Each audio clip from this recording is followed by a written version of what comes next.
What are we, Virtua Fighter 5? Wanted. You ever watch Wanted?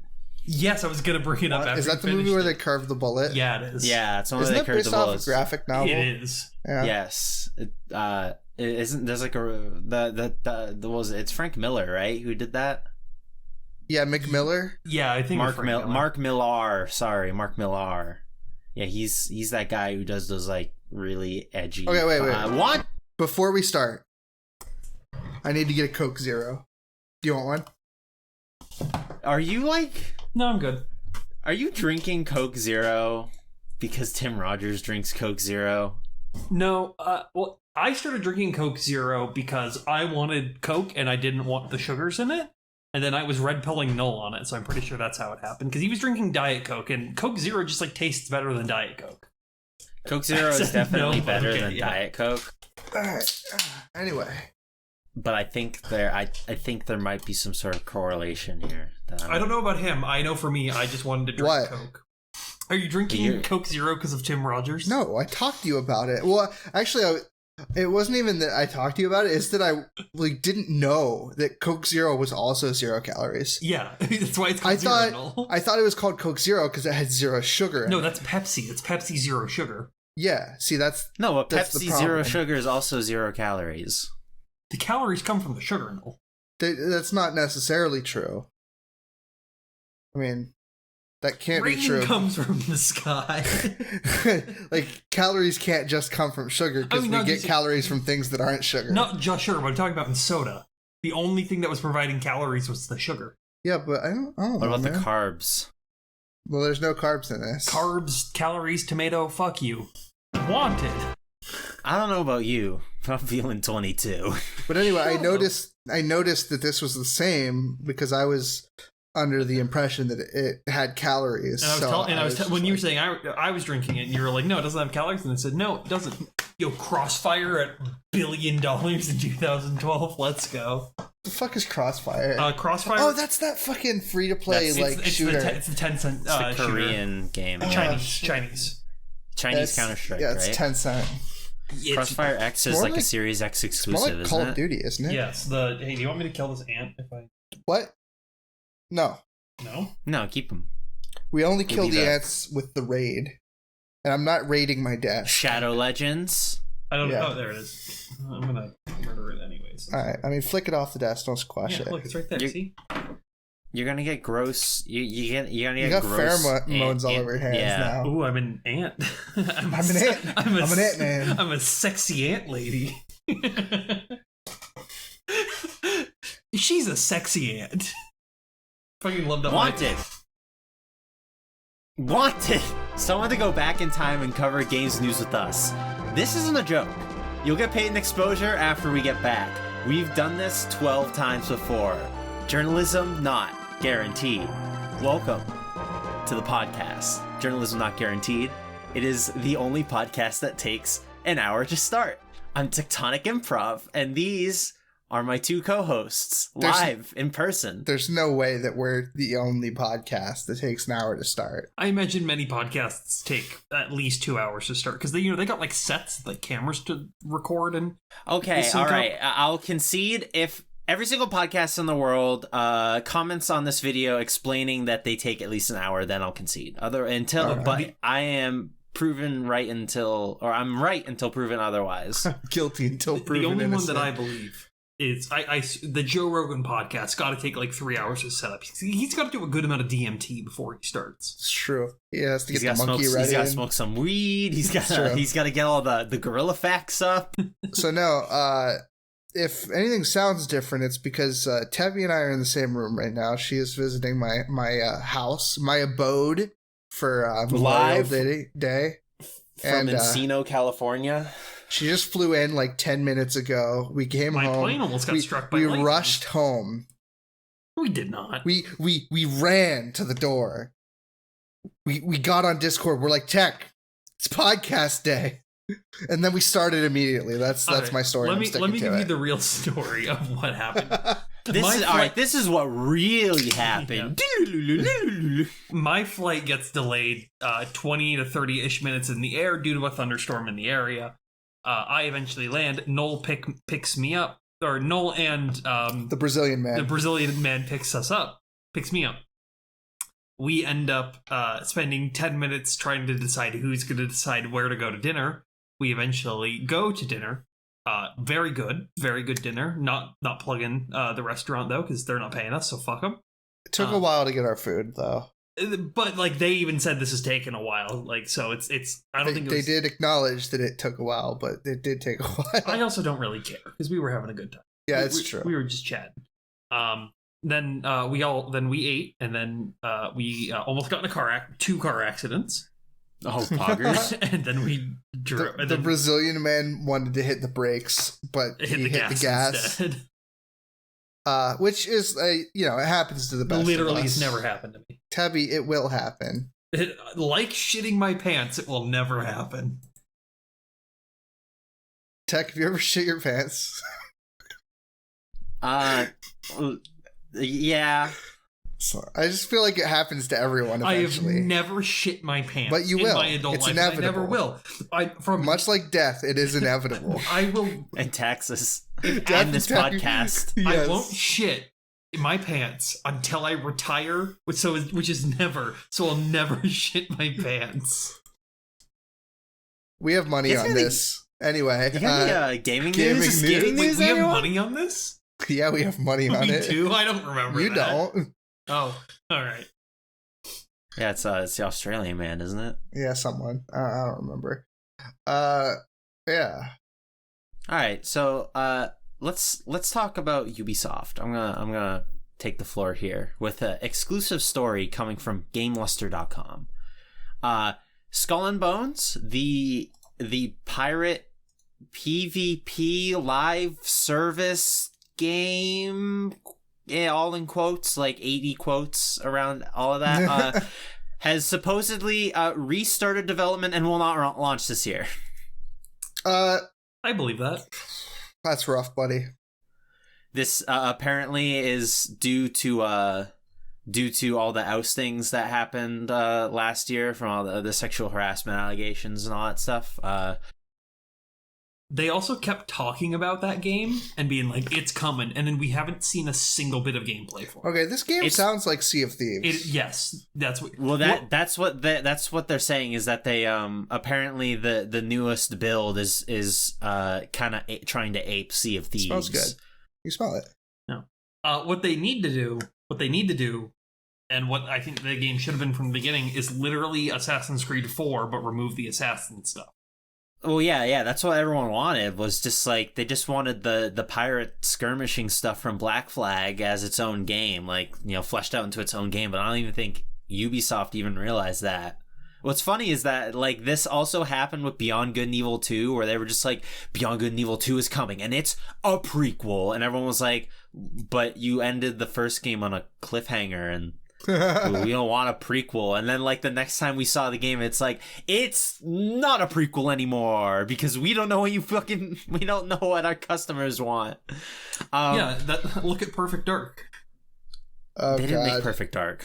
Yeah, I know, but it's the same energy. Beyond Good and Evil, that game, let me just say, that's a really good acronym because you can call it BGAD. Wait, no, that's not true. It's Be Gay. Oh. Pride Month is coming up. Yeah. Shout out to Pride Month. It will be Pride Month when this episode comes out, most likely. It's true. So be gay. This is, in fact, Beyond Good and Evil. This is, in fact, the gayest episode of Journalism Not Guaranteed. Be gay, play Beyond Good and Evil. Yes. That's on PS2, right? Or is that Xbox and GameCube? I think it's on Xbox. I'm not gonna lie, I actually know nothing about Beyond Good and Evil. I know there's a pig. I know Jade's hot. Is she? She's got the... Yeah, she's got the... Yeah. A very tabby core character. She's got the green lipstick. It's cool. Hey, are you naming your game after a fucking Nietzsche book? Because it's based. PS2, 2003. PS2, there we go. I'm gonna play there you go. Be Gay. Alright, Well, you got all Pride Month. But this article also talks about a couple of other like Ubisoft stuff, talking about how, like, Riders Republic, I don't know if you guys even know what that is. It's like a biking and skiing battle royale game. That was... You gotta talk into the mic. That was... What was it? It's Steep, but for all extreme sports instead of just snowboarding. It's apparently going to be buried under loads of microtransactions. Sounds about right. It'll require PS Plus and Xbox Live Gold to play on consoles, and right. it'll launch at like a full price. So $70. Yeah. Hey, Beyond Good and Evil was produced by a sex predator, allegedly. Yeah. Michael Ansel, that was one of his things. No, Yves Guillemot. Well, also Michael Ansel also has stuff about. Well, they're both. They both are. Whatever. Stop talking about it. We're talking about Rainbow Six Parasite, which is apparently going to be free to play. Oh, no. Wait, what is Parasite? Rainbow Six Parasite. I think it's like the. Do you want me to tell you? Because I actually know what it is. Yeah. Tabby can explain. So Rainbow Six Parasite is their like PvE mode that they're trying to Call of Duty Zombies. Okay. But for Rainbow Six Siege. Can I still like blow holes in walls and like peek through them? Oh, absolutely. Okay. Yeah, that's cool. Yeah. Free to play. And Roller Champions is apparently going to come out soon, and it will be free to play. Didn't that game already come out? No, I think it was supposed to come out. Yeah, I think it was supposed to, but it got delayed because of COVID. Okay. Who popularized putting like gun charms as like a cosmetic? What was the first game to do that? Popularized? The first game to start doing that. The first one because I feel like that was that's a relatively like new thing. When I say relatively, I use the term loosely. I think Titanfall 1. Titanfall 1 didn't popularize anything. Not popularize. I'm just asking who was the great game Titanfall 2. No, it didn't. Yeah, very popular game, Titanfall 2. There's literally dozens of us. All right, Tabby, gun to your head. You have to shill Titanfall 2 or Final Fantasy 14. Whichever one you pick, you can never shill the other one ever again. Wait, sorry, Final Fantasy 14 or Titanfall 2? Yeah, which one do you choose to never shill again? I will never shill Final Fantasy 14 ever again if I get to shill Titanfall 2. Titanfall 2 is... I mean, both those games are on my 3x3, but, like, Titanfall 2 is just infinitely better. It's dead. When did Infinite Warfare come out? I don't know. Because Infinite Warfare had them. Yeah. Tabby, talk about your fighting game stuff. Blacklight. Yeah, so we'll do the fighting game Power Hour, and by Power Hour I mean literally two things. We'll do it at 2 times speed. There was a KOF trailer. Oh, it was for Blue Mary. Blue Mary, hot. I've seen her on the timeline. She's got big boobs. She looks like what the hell is her name? Soul Eater. You've watched Soul Eater, right? Oh yeah. I know about Maka. No, not Maka, but I know about the witch girl. Death the Kid. He has his guns. And, it looks like one of the girls. Yeah, Mary and Patty, right? Are that their names? I couldn't tell you. She looks like the older one. Well, do you remember the witch from Soul Eater? I sure do. Yeah, she's in like 2 episodes. She sucks. I know, it's kind of crazy. Well, she doesn't suck. She's in the OP. She's in the. She has booba. I think whoever made Soul Eater was just like, I'm gonna draw a sexy witch, but I for some reason cannot figure out a place to like put her into my Halloween manga. She's in it less than Erica Frog, which is good for me. All I'm saying is whoever decided to put that in there, I thank them. All I'm saying is thank you can for get, like, your cervix. Big boob witches and like anywhere. There's like no frog girls. But a lot of them are like too big. I'm not gonna get into how I feel about giant breast sizes. But what I will get into is Virtua Fighter 5 Ultimate Showdown was announced Ultimate Destiny and is going to be releasing on June 1st for the Sony PlayStation 4/5 consoles. Yeah, it's gonna be a PS Plus game. Yep, it's a PS Plus game, so it is free with quotations. One very disappointing thing about it, it is just literally a straight port from the PS3 version of the game. So there is no I think they added better lobbies. I never played VF5. No rollback though. But no rollback netcode, which kind of makes the game dead on arrival, in my opinion, while we're still in the middle of a pandemic. So Tab, you want to play Virtua Fighter 5 on June 1st? Yeah, actually, I'll be downloading it and playing it locally with people, and we're gonna have an offline session soon, so I'll probably play it there. Oh yeah, awesome! That's awesome to hear. I'll go set up my Sega Netlink adapter, and we can go launch up some Virtua Fighter 2. Hey, no. Yeah. You remember what you said about me in Virtua Fighter on someone else's live stream? What? Yeah. So, turns out, talking with some guys, apparently, Oregon is very well known for their Virtua Fighter players. Actually, I like Virtua Fighter. And my name's not on the list. So that the audience of the podcast that we're recording knows what we're talking about. I once went into a friend's stream who does not know Tabby, and I also noticed that Tabby was also in the stream, watching and typing, and I was like, "Hey, did you know that my friend Tabby is the third best Virtua Fighter player in the Pacific Northwest?"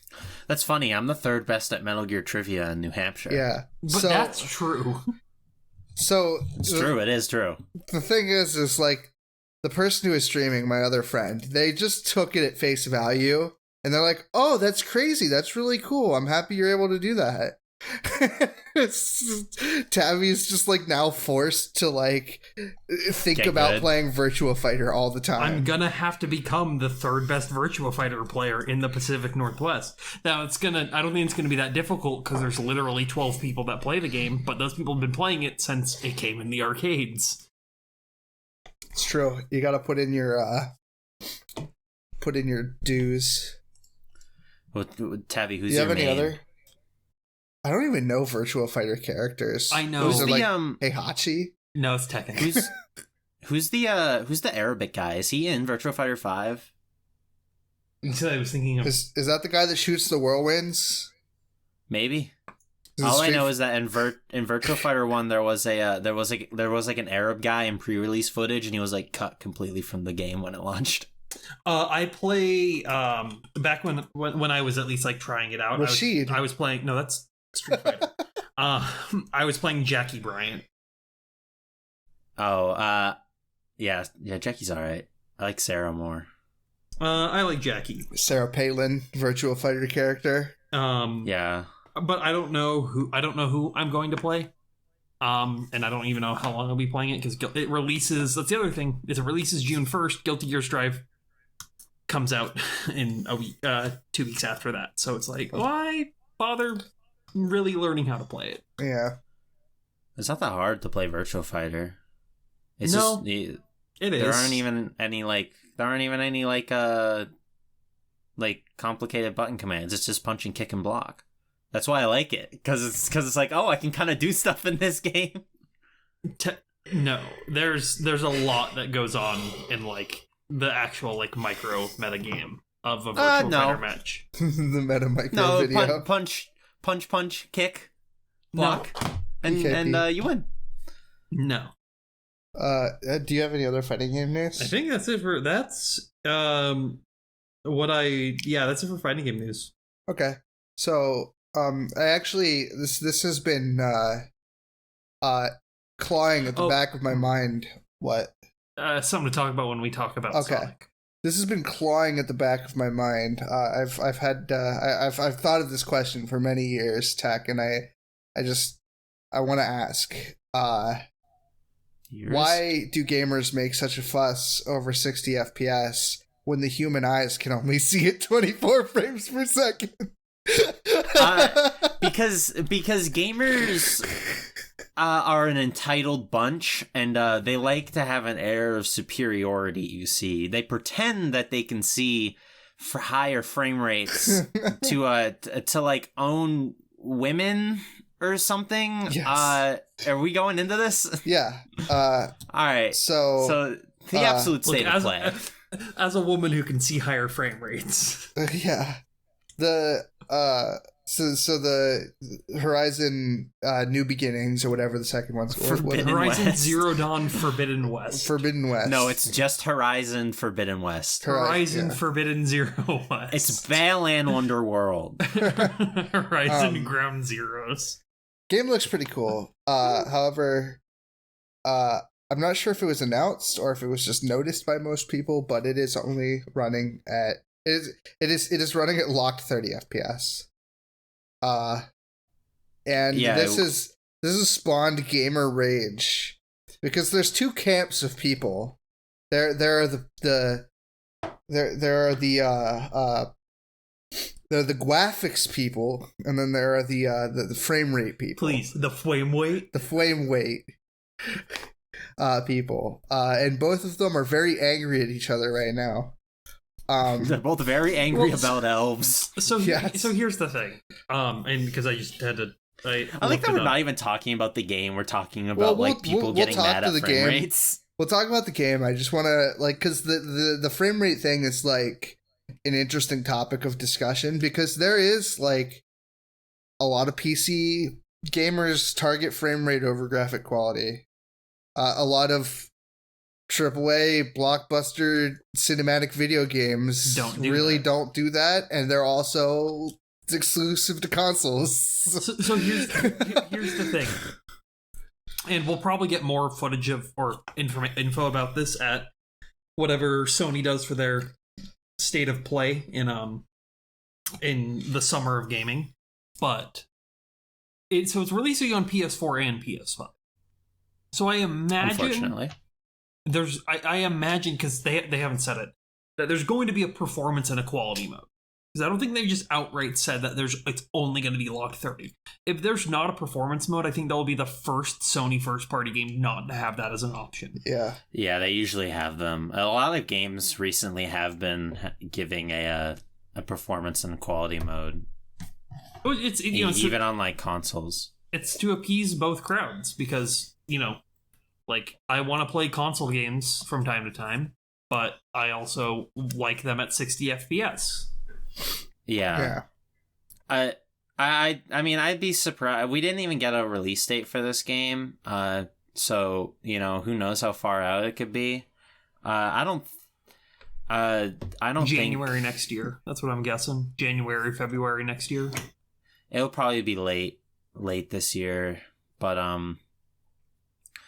I don't know. There's I guess there's time for them to. We don't even really know if it's going to be just 30. Like the footage was 30, but I don't remember them saying anything about. The game's also not done, so it could. Yeah.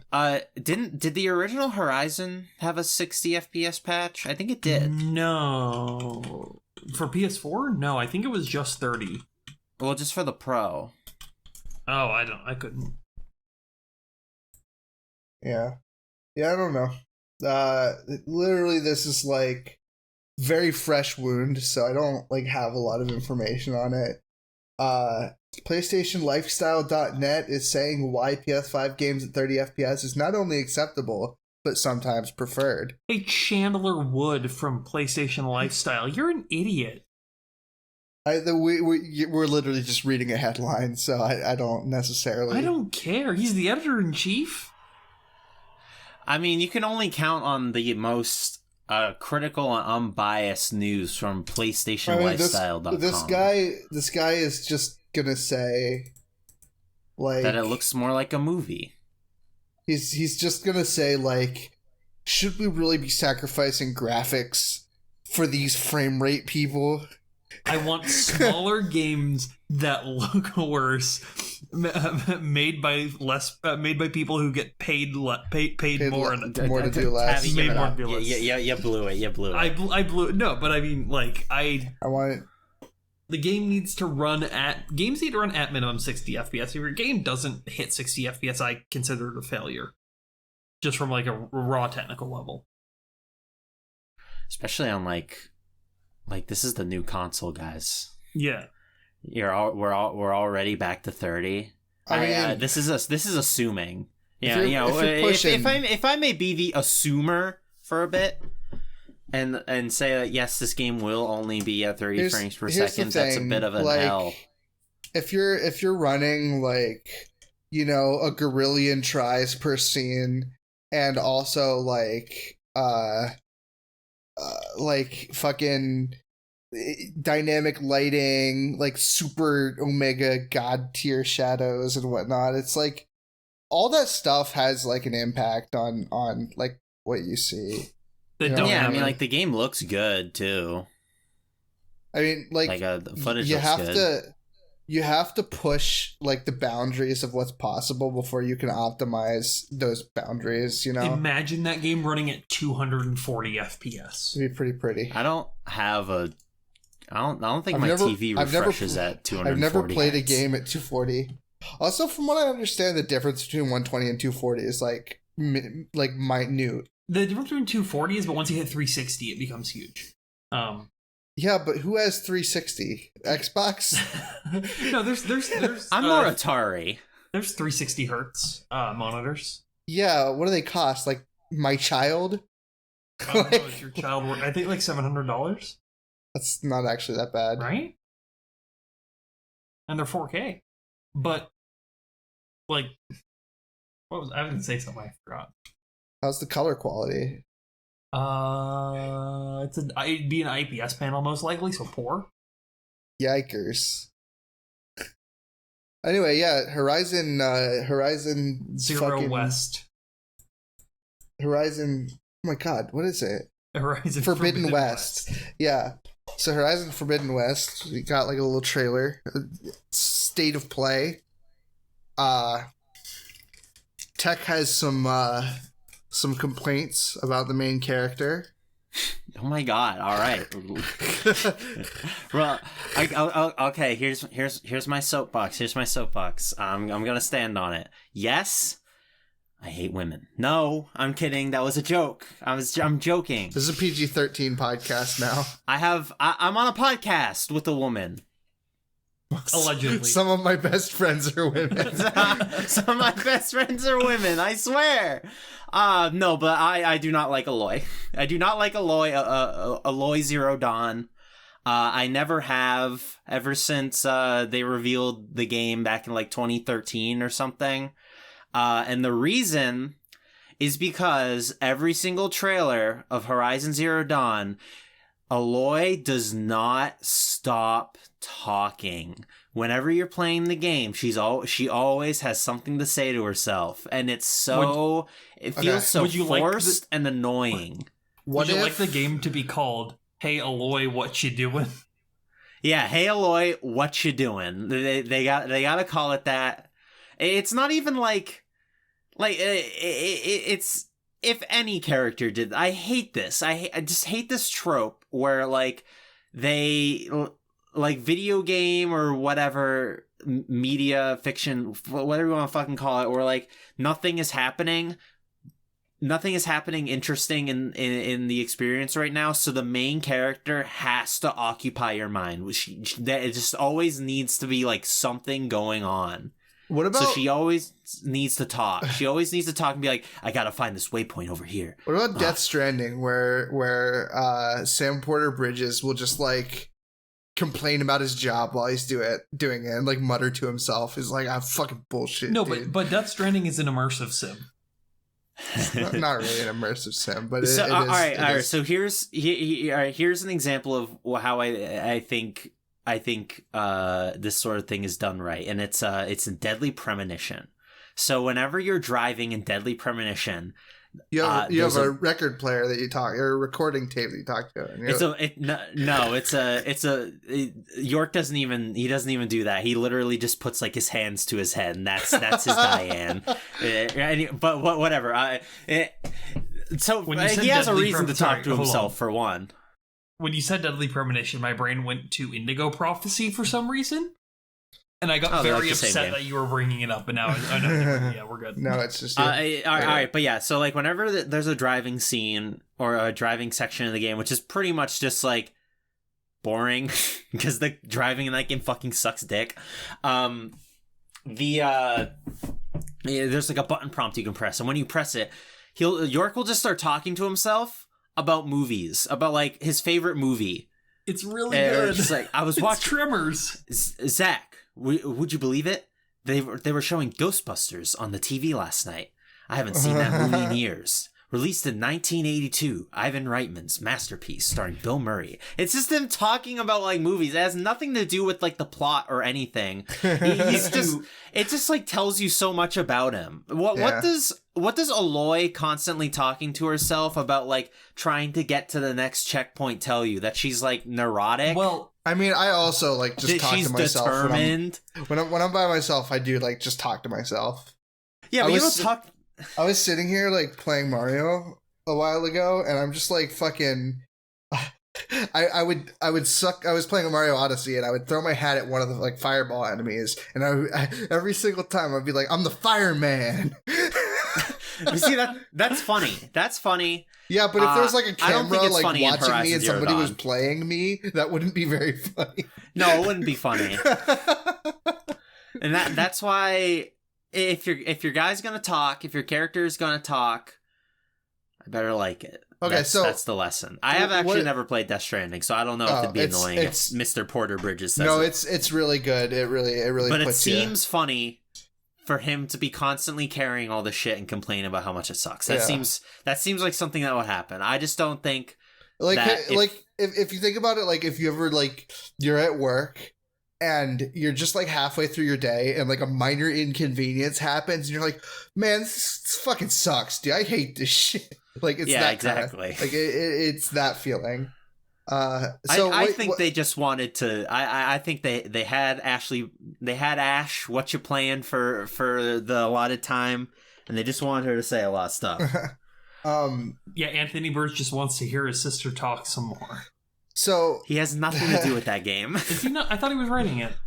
No, I just assume everything Ashley Birch voices in, he's writing.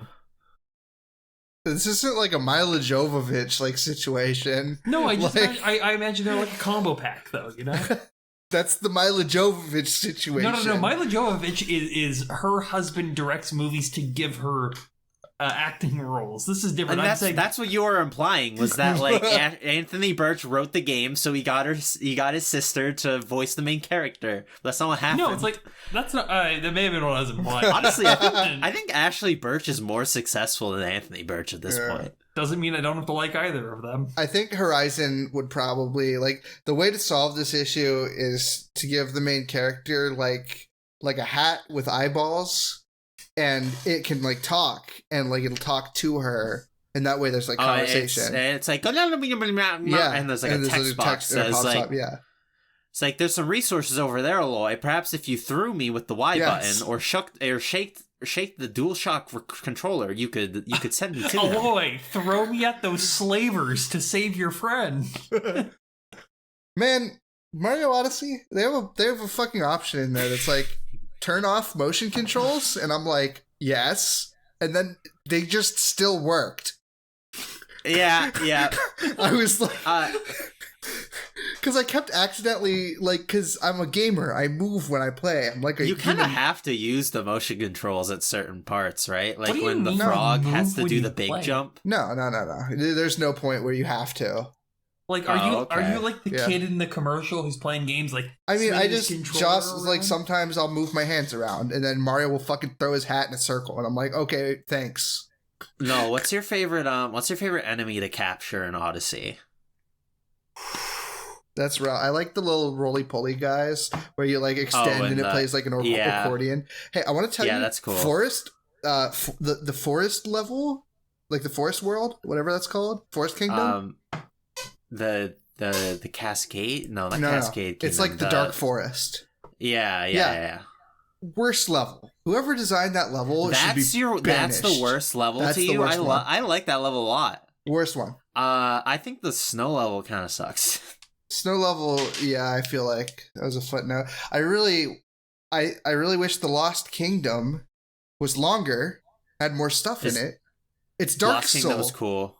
Yeah, the Dark Souls level. It looks so cool. The fucking area is just like Yeah, dragon. that was kind of a shame. That was a shame that it was one of those levels that you just fight a boss. I'm sitting there.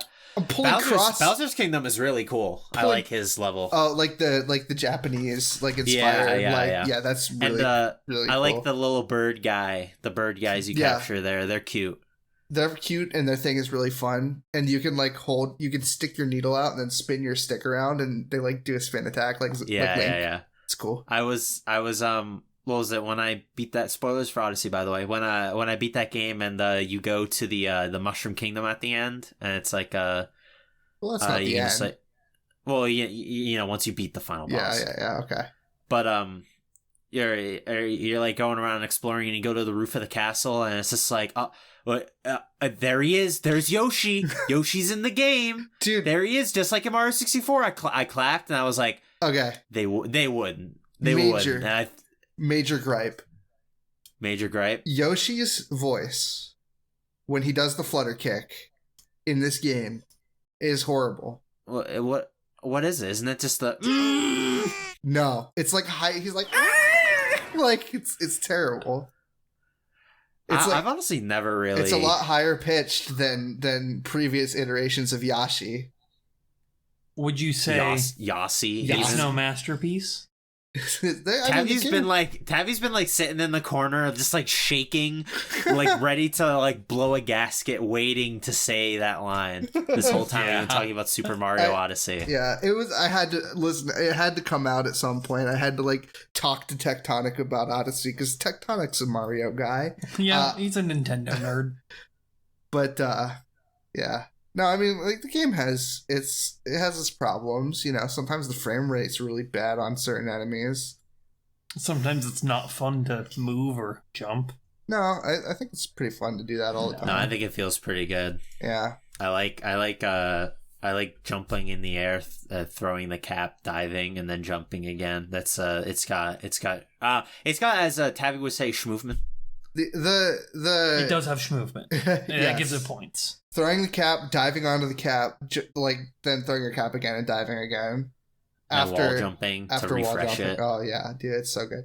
I don't know, like playing through that game. It's like the people that made it. It's like, this is Mario. Like, what is Mario at its core? It's game design. Like it's level design, it's game design, and it's Mario perfect. Is game design. Yeah.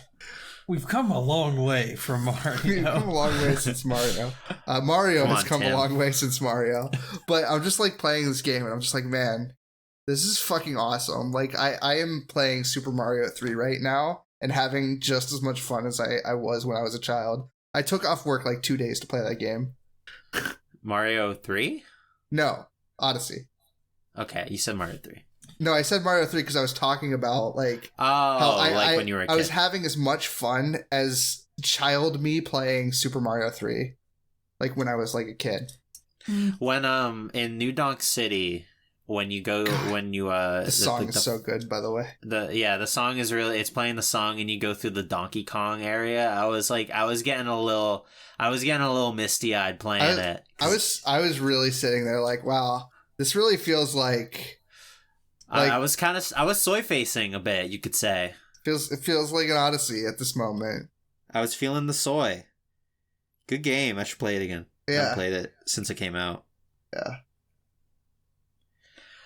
So news. Gaming news. Do you want to talk? Here, I'll just talk about this. There's been a lot of rumors about this, about the Switch Pro being announced prior to E3. There's been some listings on stores from it. So if don't look at me like that, Tabby. Wario64 tweeted it out, okay?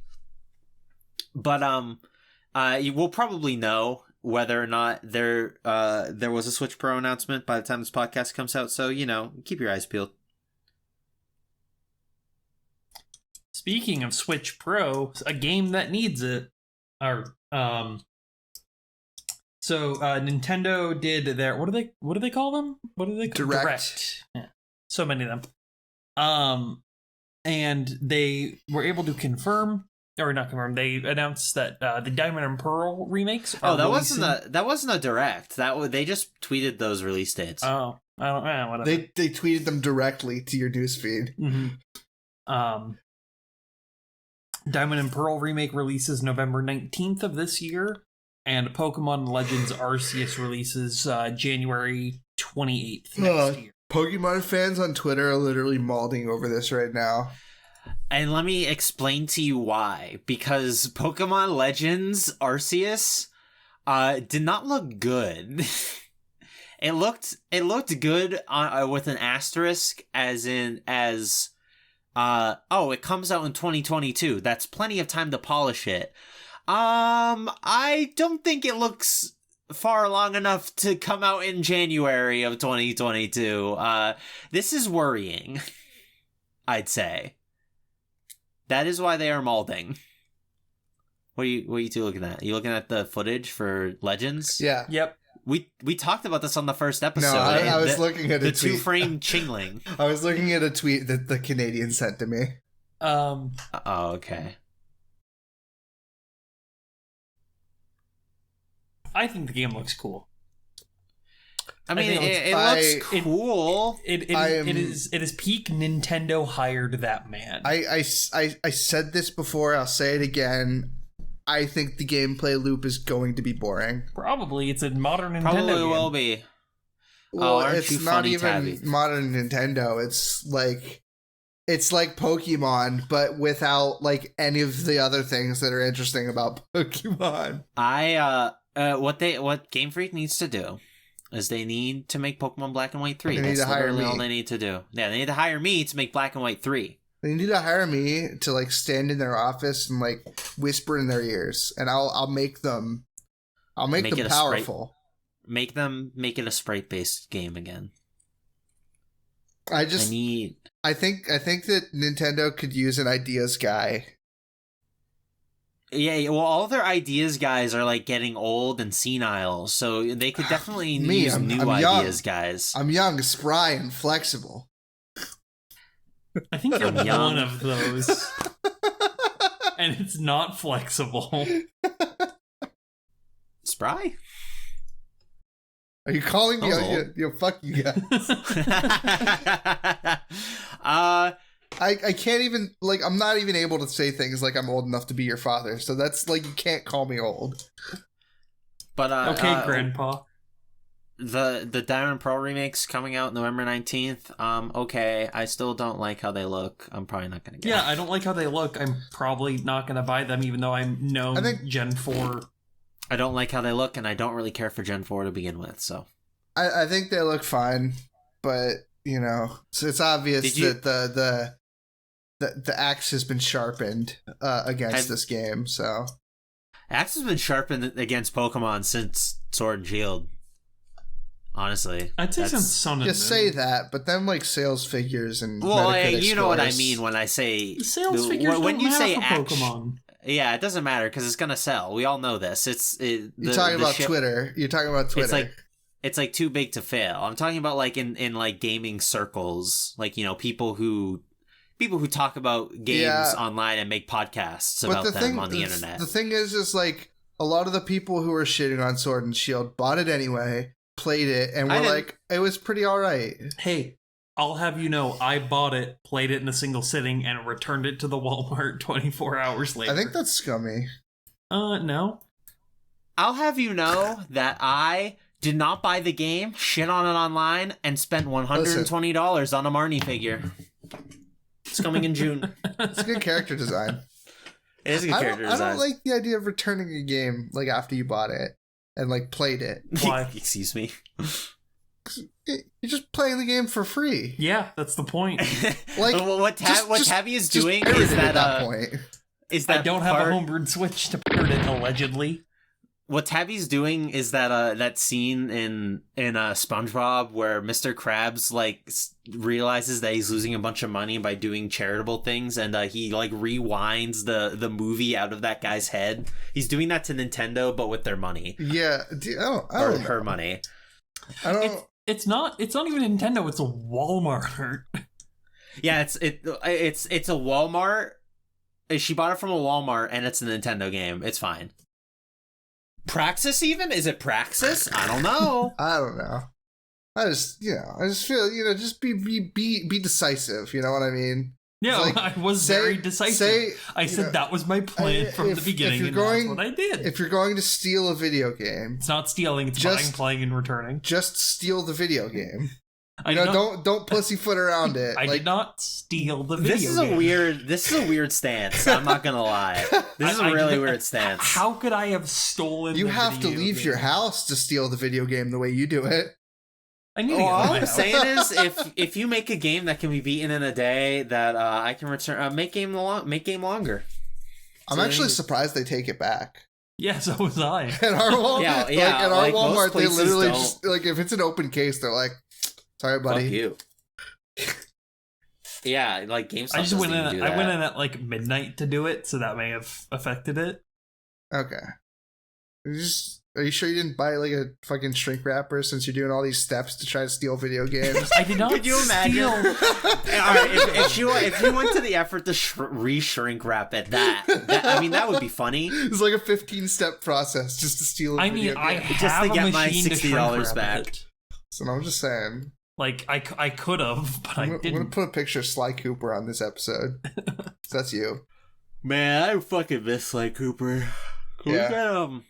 Can Sony get some brownie points back for this whole Horizon's Forbidden West confirmed being sub 30 frames per second and just sub 30 Cooper game being a 24 FPS cinematic experience and release Sly. If they just re-released all the Sly games on a single disc onto modern consoles, I'd be happy and have it not play like shit. Band of Thieves remastered. I'd buy that for. I unfortunately buy that for $40.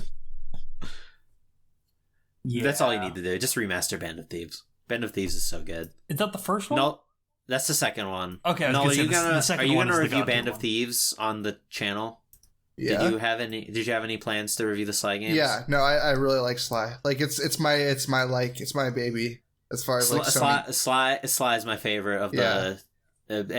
I like him more. The best. I mean, I haven't played Ratchet or Jack, but it's the best Sony mascot to come out of that era, and he's just dying in a. Okay, what Kratos? What are you thinking?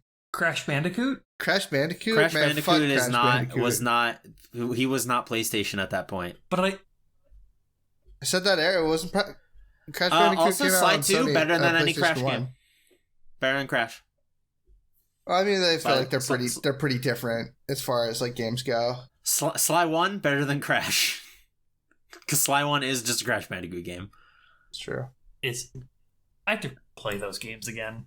The Sly 1 is radically different from 2 and 3. It's it plays like Crash. It's you go through levels. It's one hit kill, and the camera angles itself are.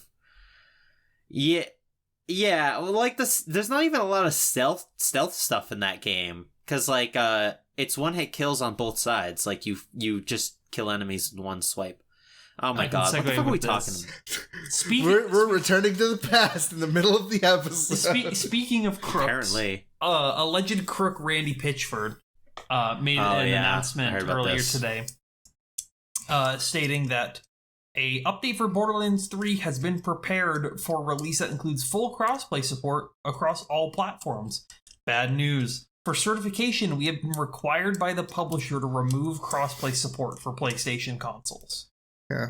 They didn't pay Sony. Yeah, they didn't. Now we know is they didn't pay Sony for crossplay.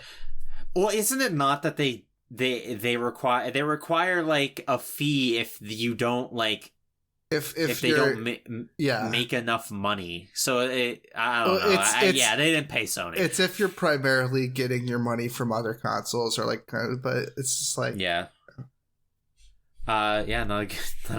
a good news day for Sony, I guess. I guess it does make them look like the bad guy, right? But I mean, it also is partly Take-Two's fault for not ponying up the cash they obviously have. Yeah. Or whatever. Sony is Shadow the Hedgehog this week. They're jewel encrusted. Is that what you're trying to say? Dude, the Sonic drip is so good this week. Holy shit! All right, well, we're on the fucking topic. Go for it. Yeah, let's talk about about the Sonic live stream. It was today, May 27th. I wasn't planning on watching it live, but I woke up at like 11:50 this morning. I was like, oh, Sonic. Sonic, and I went to turn on my phone on the IGN live stream. Fuck IGN, by the way. And I saw 15 tweets from Cybershell. Well, I was catching it live, and what happened was that like they were streaming it, right, and then like 15 seconds in, it's like, we're very happy to present all sorts of new projects involving Sonic the. And then the stream freezes, and then like it rewinds in real time, and then just stops and goes back to like the preview screen, and everyone was like, So chalk that up to once again a Sega live stream with Sonic the Hedgehog has once again failed, despite this being pre-recorded. But it went back up, and they announced some stuff. I'm gonna say this live stream it wasn't too much of a waste because it was only 15 minutes, but there was nothing particularly mind-blowing here, partly because a lot of it got leaked early. Hang on, I'm going to talk about it. So they announced Sonic Colors Remastered. This has been leaked for months now. It's coming to modern consoles, all that stuff. Should be cool. That game's been locked to the Wii forever. Game's been locked sub 30 forever. Yeah, sub 30, just like Horizon, but now it will be in glorious 60 frames, and you get to play the game that everyone really liked when it came out, and now people don't really like anymore because with rollback. I don't know, with rollback featuring. So I mean, that's cool. It's like $40, whatever. Speaking of rollback, buy it on sale. I want to segue into this right now just because I need to talk about it. In the new Judgment game, they're going to be adding Sonic the Fighters into it. And if you haven't played Sonic the Fighters, that game is sick. It's pretty cool. It's got Bark, the polar bear, Bean the dynamite, Fang the sniper, and all your other favorite Sonic classic characters. It's fun. What about Scourge? It's got Metal Sonic. This was before Scourge, unfortunately. I'm really delighted that you know who Scourge is. Of course I know who Scourge the Hedgehog is. Have you ever seen Super Scourge? No. It's kind of crazy. I don't think I've seen Super Scourge. Tabby doesn't know who Scourge is. Isn't Scourge like kind of funny in the comics? Like he started out as like an edgy recolor, but then like Ian Flynn made him funny. Well, he was trying to steal the Master Emerald. Scourge. He was trying to steal the Master Emerald, so he turned green. He's the Green Hedgehog, right? That's what I'm thinking. Yeah, he's the Green Hedgehog in like the biker gear. Yeah. He has like he has the scar that looks like the Monster logo on his chest. Are you sure that wasn't fan art? No, that's real. Okay. I mean, it doesn't actually look like the Monster logo. It just like if you look at it from certain angles in the comic, it just looks like it could be. Yeah. All right. Well, they also announced like a bunch of cross media shit. Like the Sonic Prime TV show, the Man of Action people were talking about it. Do you know Man of Action are the people who made like Ben 10 and stuff? And also they're a collective of people. When I was a kid, I didn't realize that. I thought there was just like some like it's the Man of Action. Yeah, I thought like whenever I'd be watching Ben 10, it'd be like created by Man of Action. I was like, I was like, oh, this must be like some cool auteur dude who just goes by Man of Action. Did you really know the word auteur back then? No, but I knew I knew the meaning, right? Like I knew. If someone had explained to me what an auteur was, it would have been like, oh, like Man of Action. That's good. Like, oh, like Man of Action. No like footage of it. I think it's coming out in 2022. Roger Craig Smith was at this stream, and this is also this is another one of my news bulletins, but I figure I can just link it here. Roger Craig Smith is gonna continue voicing Sonic. Even though back in January they were like, he said that he was stepping down from the role or was like let go or something. Apparently, bridges have been rebuilt and he's gonna voice Sonic again. No word about the rest of the cast. We know Mike Pollock is still going to play Eggman, so Sonic and Eggman these are the longest times these two characters have been consistently voiced. I think they really should just stick with it. I really don't like when You think we should just have like a the Tom Kenny situation? Yeah, just like have him be the Charles Martinet of Sonic. I don't know. It's just what happens when they get old and die though? That's I mean, I guess you recast them. We'll have enough isolated lines to make an AI and just feed the script into them. The problem is that Sonic doesn't shut up, especially in Forces, like Aloy. That's another thing. Like, Sonic doesn't stop talking, and it sucks. What's the fucking point of having like a quippy character if he's gonna sit there and like be silent the whole time? He loves chili dogs. He loves chimichangas. Yeah, see, he can talk in the cutscenes. He doesn't have to talk during the levels. That's Deadpool. Oh, I mean, I get like Deadpool has like 3 different personalities and they all talk, but like still, it's like. You can't have like a quirky, like quippy character and not have them just like throw out one-liners all the time.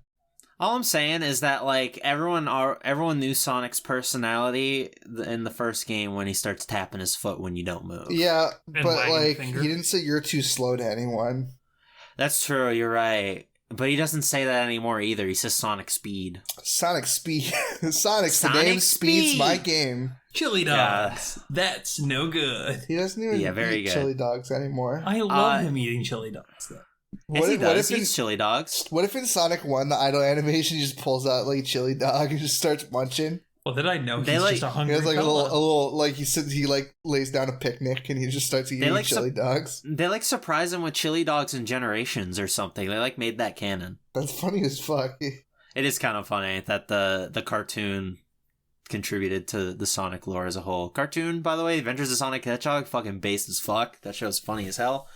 Anyway, there's another Sonic like animated thing that's like based off like the Wisps. It's supposed to tie into colors. It looks kind of cute. I think it's gonna be like a YouTube thing, kind of like how the Sonic Mania like little shorts were going on for a bit. But whatever. They were talking about like some fucking mobile game bullshit. No one cares. They announced the Sonic Drip collection. You can have all sorts of bling based off your favorite Sonic characters. Sonic, Knuckles, Sonichu, Tails, and Shadow, all available. Coming soon. These are all made of real. Where's the cat ice? Yeah, that should be a thing. I want a Dr. Eggman one. I want a Cream the Rabbit one. I want a Vector the Crocodile I was joking. One. That would be fucking sick. I actually want a Vector one. We want Scourge though, most of all. Yeah, Scourge honestly, would be really cool. If they just got rid of the whole line and just put Scourge in, I think just like 5 Scourges. Yeah, Silver. Matthew the Hedgehog should be there. What do you think about Silver? Are we Silverheads in this chat? Cold Steel the Hedgehog should be in there. Silver. I mean, Silver kind of lends himself to jewelry, right? Because he's white, so you can make it like diamonds. It's true. What do you think about Silver though? Do you like Silver? No, not in 06. He's like a younger brother cast like character, right? He's like a completely different character in the comics, though. Oh, you know what? Actually, there's one scene that involves Silver in 06 that's really funny. It's the one where he's fighting Shadow the Hedgehog. What? I said, who reads the Sonic comics? Like Cybershell? Cybershell, and he explains it to people like me. All right. I actually did have the Sonic comics when I was a kid. There was this one with green Knuckles. I remember. Gruckles? Yeah, Gruckles, if you will. I think that was a Ken Pender storyline. Regardless, they're like in the Archie comics. They're like in the Archie Sonic comics. They're like girl echidnas that they literally just look like Sonic, or they literally just look like Knuckles, but with like a green wig on. that's isn't that Ken Pender's thing? Like he's like obsessed with his echidna OCs? I don't know. Right. But yeah, there's a scene in 06 where like where like Silver's trying to fight Shadow, and then Shadow just like goes chaos control, and he like stops time, and he just kind of briskly walks behind Shadow and like kick flips in the air and knocks him on the side of his head, and he falls to the ground. It's so fucking funny. I need to find this. Shadow versus Silver. The Sonic Chaos 06. Emeralds. God, these are all so long. I just want the scene where he just punts him in the back of the skull. Oh, whatever. Fuck I'll it. also Check. say, Are you referring to the Chaos Emeralds? Yes, Mr. President. I'm referring to the Chaos Emeralds. I will say, it just so happens that I have a Chaos Emerald right here. Chaos Control. Chaos Control. I'll say fuck. the Sonic 06 fan dub has tainted my brain. Whenever it comes to Sonic. That just makes you a beta cuck. That's a very good dub. I've never watched it. I like Silver in Oh, you that haven't? one. You want to watch it? No, Why not? because I want to do things made by people who aren't fans. I made I already funny. referenced the best joke in that dub, so you don't need to watch it. I'd rather watch what- the Sword Art Online abridged. What about one? That one's not funny. That's just funny really to say good. for some reason. I thought that was a No, you it's joke really- for a long time because you said it so much. Yeah. All right, there's So- two more things. All right, okay, we talked about the Sonic Bling for 20 minutes, right? Like an appropriate amount of time allotted. But let's talk about some fucking games again. So they announced Sonic Origins Collection. Oranges. It's got Sonic Oranges Collection. That's like the orange box, but for Sonic. It's gonna have Sonic 1, 2, 3, Sonic 1, 2, 3 and Knuckles, and CD. We don't know like a price, or it's just supposed to come out later this year. This is the first time 3 and Knuckles has been re-released since I believe 2010. It's been a really long time since this game came out. When they were showing footage for it, they were showing the mobile ports of 1 and 2, which have widescreen support. And then when they switched to or same for CD as well. CD also has widescreen support. But when they switched to 3 and Knuckles, it was very clearly just emulated footage. So everyone was like, oh my god, no! It just like because 3 and Knuckles is the only game that didn't get like widescreen support outside of like unofficial fan mods. But there was like a tweet I saw where someone confirmed that that 3 and Knuckles will also be in widescreen, which is good. Otherwise, game would be like this collection would be like such a lame, pretty like wet noodle. What if instead of doing widescreen support, they did vertical screen support? Oh yeah, because you can move right and left faster than up and down. Yeah, that's a good idea. Something I think is funny about the Sonic Origins thing is that like the announcement like has like the box art. Or like all the promotional footage is like is like a bunch of pictures of the same like games in like vertical orientation. So like it's Sonic 1 and Sonic 2, 3 and Knuckles and CD or whatever.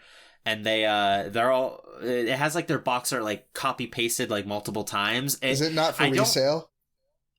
No, it's this one is for technically no, because I don't know if this is getting a physical release. No, but, I was just wondering if the game cases had not for resale. Oh, yeah. Well, what I think is funny about that, I don't know if this was intentional, but I'm going to choose to believe this, is that they wanted it to seem like there's more games in this collection than there actually are, so they just repeated the game covers several times in, like, promotional material. Because, like, honestly, like, we've had better collections in the past. Like, the Mega Collection alone, like, had all these games and more. And that was on the GameCube, so this is fine, I guess, but it's not really blowing my lid off. And speaking of not blowing my lid off, they ended the presentation. Takashi Iizuka, the creative director at Sonic Team, was like, "But we have one more thing to show you guys," and it's like, oh, what could it be? Yes, that's right, everyone. A new Sonic game made by Sonic Team has been announced. For 2022, Sonic runs around in a forest for a second, and then we know nothing else. Yeah, but it looks pretty good. Yeah, that CG trailer looked really good. Would you say Nintendo hired that man? You need to stop. Never. Well, what I find funny about this is that if like Mario did this, people lose their shit. If Zelda does this, people lose their shit. Sonic does this. Sonic doesn't get to do this. All right, like Sega, Sonic doesn't get to tease like a 30-second like trailer and like expect people to be excited. Like, we know they're gonna make a new Sonic game, and this tells us nothing. Like, it's not a big deal, but it's still kind of like, what? We can't. You guys did this with Forces, once bitten, twice shy. True. That said, a bunch of stuff leaked about this game. There's like internal files from the footage that implies that this game is called Sonic Rangers. And there was a 4chan leak from like a few months ago that had the exact same name. It's apparently some sort of like, this could still be wrong, so grain of salt, but it's apparently some sort of like open world game where you like, you go to like these specific locations and that sends you to Unleashed style levels. That's the ones people like. People do like Unleashed, but it's another boost game that seemed to imply, or some sort of weird concoction. I'll hold my breath before I see any footage of it. Can I fight Ganon in that game before fighting the 4 Guardians? Yeah, Dr. Eggman, you can actually fight him at any time. All I need to know is what is the new Calamity. Crush 40? What is the new Calamity Eggman? Calamity Eggman can be fought at any time. Calamity Robotnik. Yeah, it would be. They probably would go to Robotnik. It's funny you mentioned Crush 40 because I actually forgot to mention this. They're doing like some sort of Sonic like orchestra thing in, I believe, July, and Crush 40 is going to be there. It's free to watch. That's cool. Great. Sonic music fucking rocks, so I'm gonna move on now. That's the Sonic news. It's fucking Konami. Nothing's happening with Konami. But apparently, famously, Money. They did like a nice little like revival of Getsu Fumaden. I don't know anything about this game. Nobody on this podcast. NES game. Nobody on this podcast knows anything about this game. It's pretty cool. Nobody on this podcast knows anything about this game. Yeah, it's pretty cool, but the team who worked on it, what is the guy's name? Shin Murado, got interviewed by JP Games, and they were talking about how they are planning to outsource development of certain Konami old IPs that they have. So, like, this is like a small hint that they may be releasing any like old weird Konami game that you may or may not like in like re-release. Does anyone know like what that could be? Like obscure Konami IPs? Obscure Konami IPs that they haven't touched in like a million years. It's like, does anything come to mind when you think of that?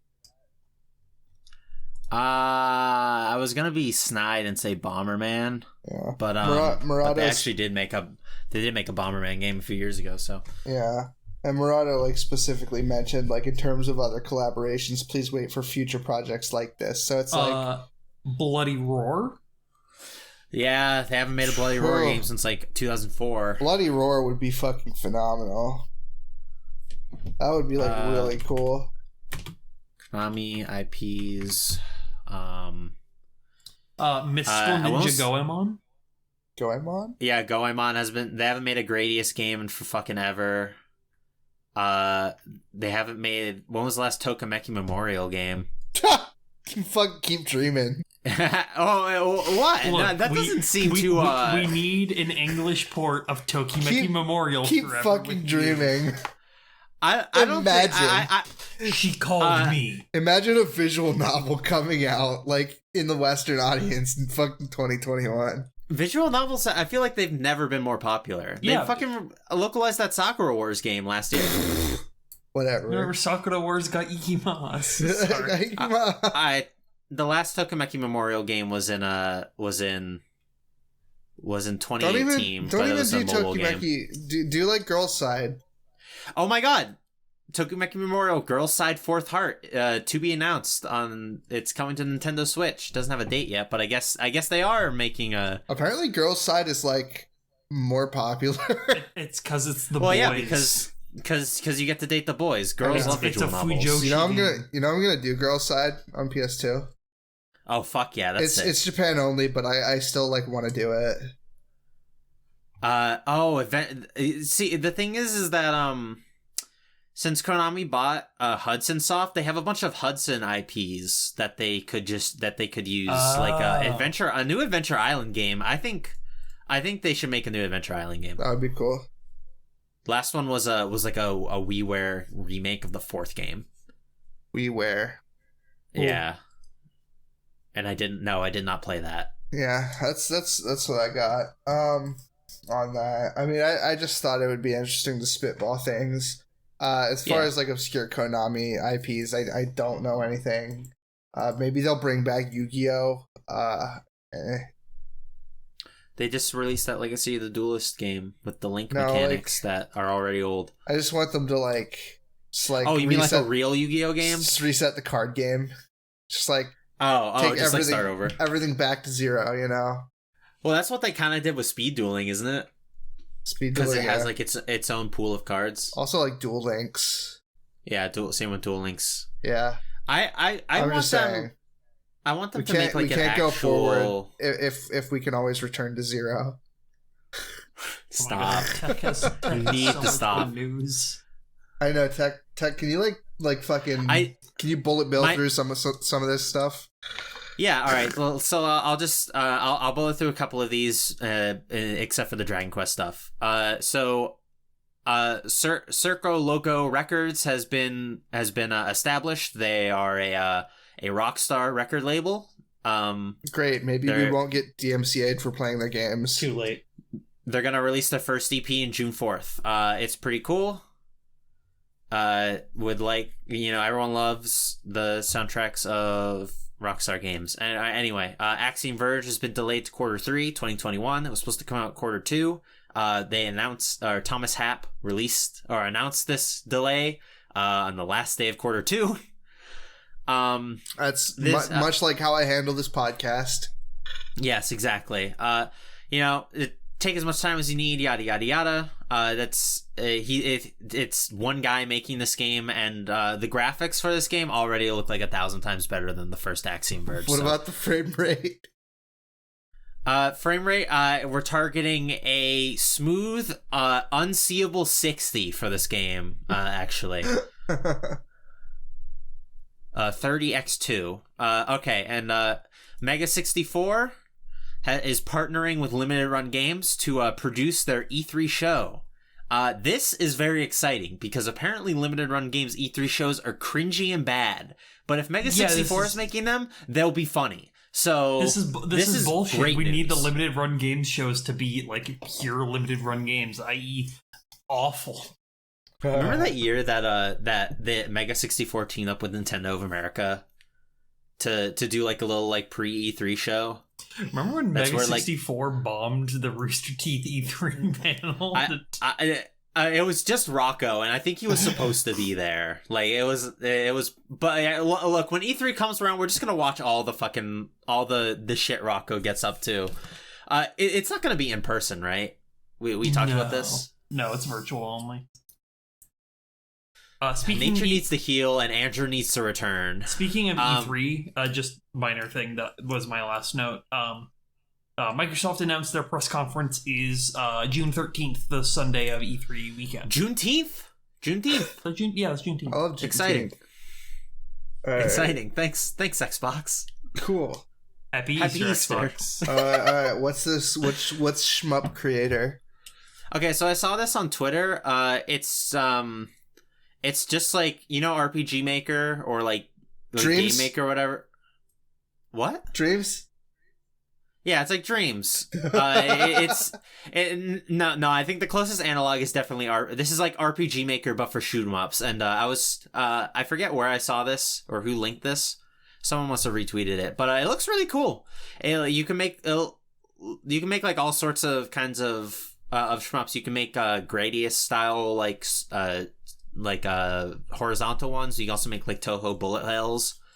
And it seems pretty robust. Like no coding or whatever is required. Oh, you can even make like those weird like isometric shooters. I don't know. This looks really cool. This does look cool. Make your own shmup. How much is this? It doesn't have a release date and it doesn't have a price. Planned release 2021. Okay. Yeah. I just wanted to shout that out. Yeah, be ready for the journalism not guaranteed shmup to be released.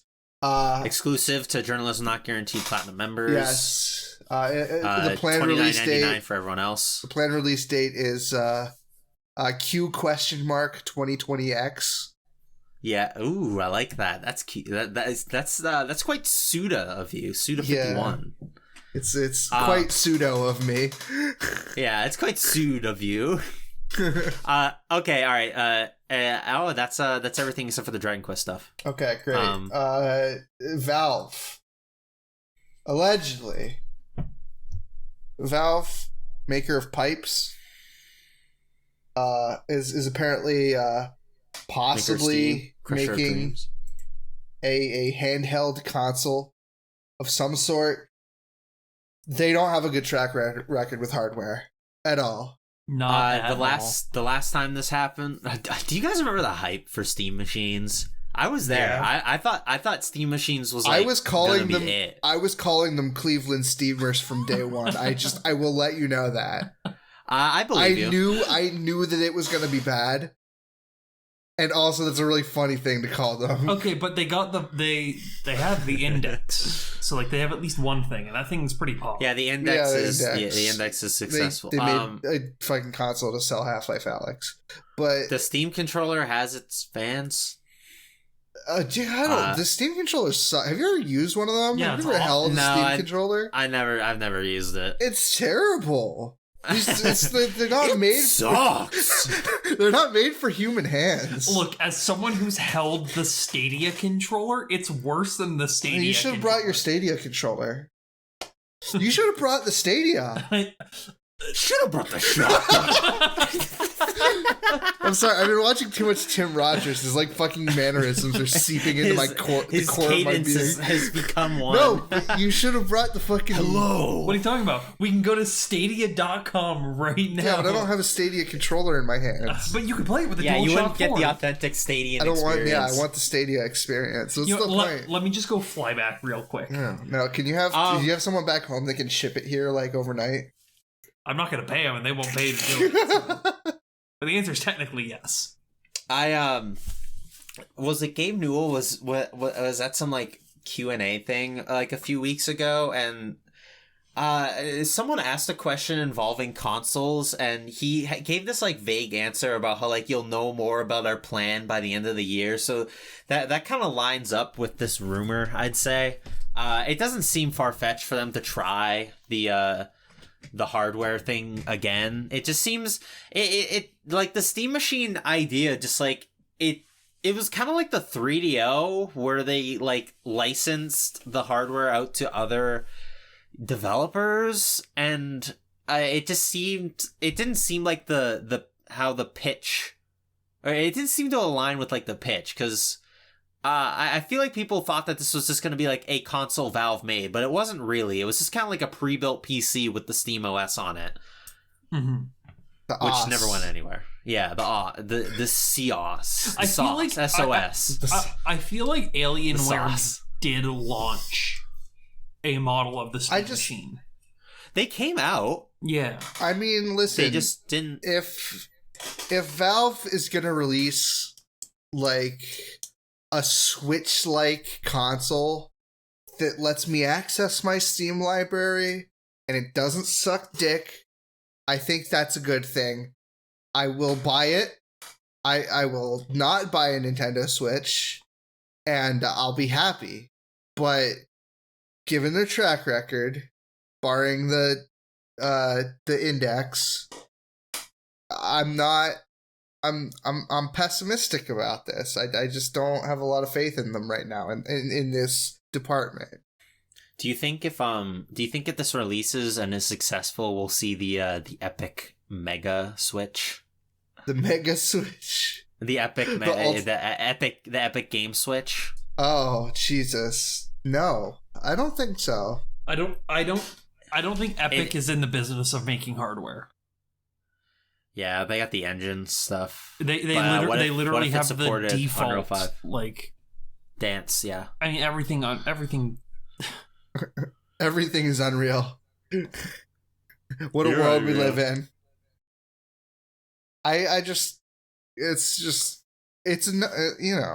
I'll buy it, or no, I won't buy it. I will wait for it to come out. If it comes out, these are just rumors. This is all alleged. If it comes out, I'll watch like a teardown video, Rogers. And I'll watch. No, Tim Rogers probably. Well, he might talk about it, but I will watch like somebody who is willing to put up front the money to see if it's good, and they will tell me if it's good or not, and I'll be like, okay, I can now make an informed decision as a consumer. You can just say me. You can just say, hey, Tabby, do this, and I said I was already planning on doing it. Yes. But yeah. Okay. Do you have anything? So Tabby? What's up with this Dairy Queen? Why did it get like its own special? So Dairy Queen is actually a really, really big franchise in Japan. Fun fact: basically paved the way for ice cream. Yeah, for when the Oreo Blizzard, this is actually like an old urban legend, but people used to believe it. When the Oreo Blizzard debuted over there, they had to debut it on a Saturday, or else people would have quit their jobs to go to the Dairy Queen for the day. Other companies would try. They would create products such as the Oreo Blizzaga. Yeah.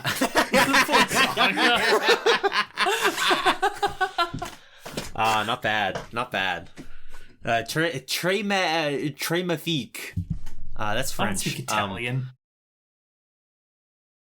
So Dairy Queen. There was a huge Dragon Quest stream. It's the series 35th anniversary, much like every single other tentpole Japanese game franchise this year. And they had a lot to show for it, unlike Sonic. First of all, they announced a remake of Dragon Quest 3. And this is I don't know if you two saw this trailer, but it's in the HD 2D style of like Octopath and stuff.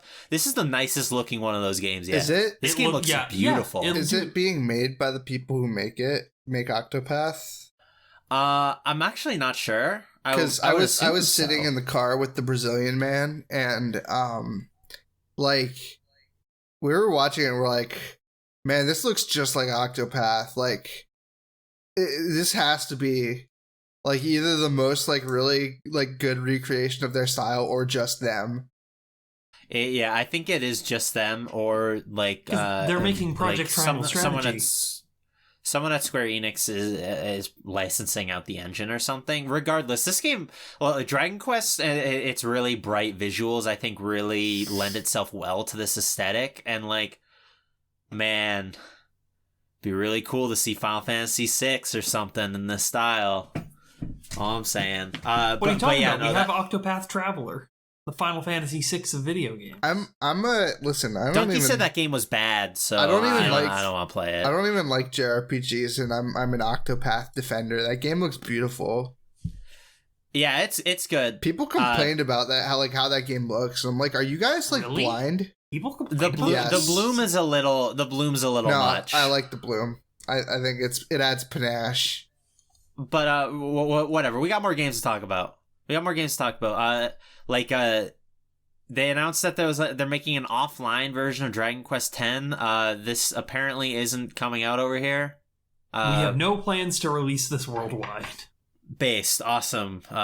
Suffer. It also has this weird like chibi style, which is strange, but it's whatever. The Dragon Quest 8, I think it is. It's the 3DS Dragon Quests. It uses that art style. Oh, okay. Hey, is Dragon Quest the first like RPG game to do the like Mohawk helmet?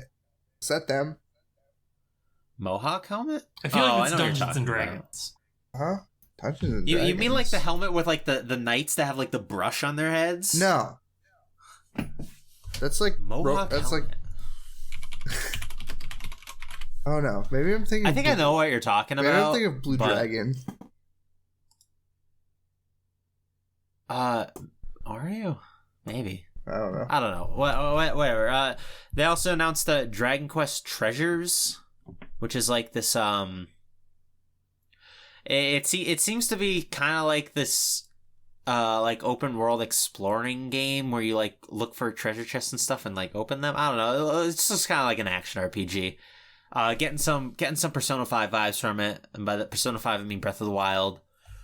It looked all right.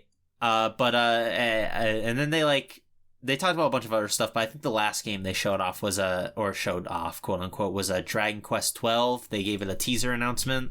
This is kind of like the duality of man, like Sonic releases. Well, what do you guys what? Sorry, I was looking at news for the Joker too. They're making a Joker too. Apparently, there Yeah, doesn't it's need the to same be a director. Joker 2. Like, that movie's fine as a standalone. I wonder if Joaquin Phoenix will be there too. Well, he's got to be, right? Joaquin Phoenix. Get it? Because he's saying the name wrong. No, he's not. What if Jared Leto was in it? Oh, that'd be cool. Like, it's a multiverse thing, and they tied, like, the It would be like Snyderverse really into Joker. interesting if all the Jokers like got together, especially because one of them's like dead. Yeah, two of them are dead, actually. Two? Cesar Wait, Romero's been dead for, like, years. is that the one from? The 60s Batman, Yeah. Fuck, man. We need to get necromancy going. All right. It's got whenever that James Dean thing comes to fruition, hopefully that's successful and we can revive all of our favorite actors to play characters in our new Star Wars movies. So fucking Dragon Quest 12, it got a teaser trailer similar to Sonic, except this one was cool and the Sonic one wasn't, because Dragon Quest is good and Sonic hasn't been. It's called The Flames of Fate. It's supposed that Yuji Horii, who I didn't even know was still working at Square Enix, but that guy's like a real one apparently. He's been with the company since the 80s. He's one of the only ones who didn't leave. Is there a bug on your wall? Whatever. Anyway, The Flames of Fate, it's apparently... it's kind of obvious from like the teaser trailer, but they said that they're going for a more a darker vibe for this game, which is an interesting direction to take Dragon Quest in, because it's usually pretty cheery series, but it could be interesting. And The slime says fuck. Yeah, the slime. I had a funny thought about that, where it's like how Dragon Quest has these like really funny names for spells, like Flazazzle and like Oogie Boogie. Goo Goo Gaga. Like Goo Goo Gaga. It'd be like if just imagine like casting Kablooey and like realistic like Gibbs come flying out of the enemies. Like Kablooey. Very good. But it's something that people have kind of fixating on was a comment Yuji Horii said that they were changing the command select system from Dragon Quest 11, and people seem to take this as a definitive statement that it's not going to be a turn-based game anymore. And I hate turn-based games. Maybe they're going to go the way of Yakuza, the video game. And make it a turn-based game? I don't know. Do both. I think this is a bit of people who think that this is going to be an action RPG are probably jumping the gun a little bit. I would be more likely to play it if it was an action RPG. No would like it, but I'm all for defiling what's sacred, I guess. And that's like just the thing, is that like out of all the they can't do this to Dragon Quest 2, man. They can't. They can't do it. The future's now, old man. What's really funny is I was just gloating about this like last week about how like about how Yakuza is staying as a JRPG, and now it looks like, and now there's like the flames, if you will, have been stoked, and that Dragon Quest may not be a JRPG. I think it will be, though. I think they're just gonna change the battle system up a little bit, which apparently they do every game anyway. So I sure hope so. I'm sure it'll be fine. Yeah, whatever. The game comes out in 2022. It's still got a ways away. But yeah, I think that's all the news announcements for Dragon Quest, and I think everything, right? That's all the schmoves. Well, except for the past. I got to get back to the past. A link to the past. Yes, exactly. A link to the past. Here we go. A link to the past. Start the show. A link to the past. Give your all. You know this game's a blast. You won't fall. Tabby, why don't you start with some Dragon Quest news? A link to yeah, I have to pull up my notes. Give me a second. Alright, no, do you have it up?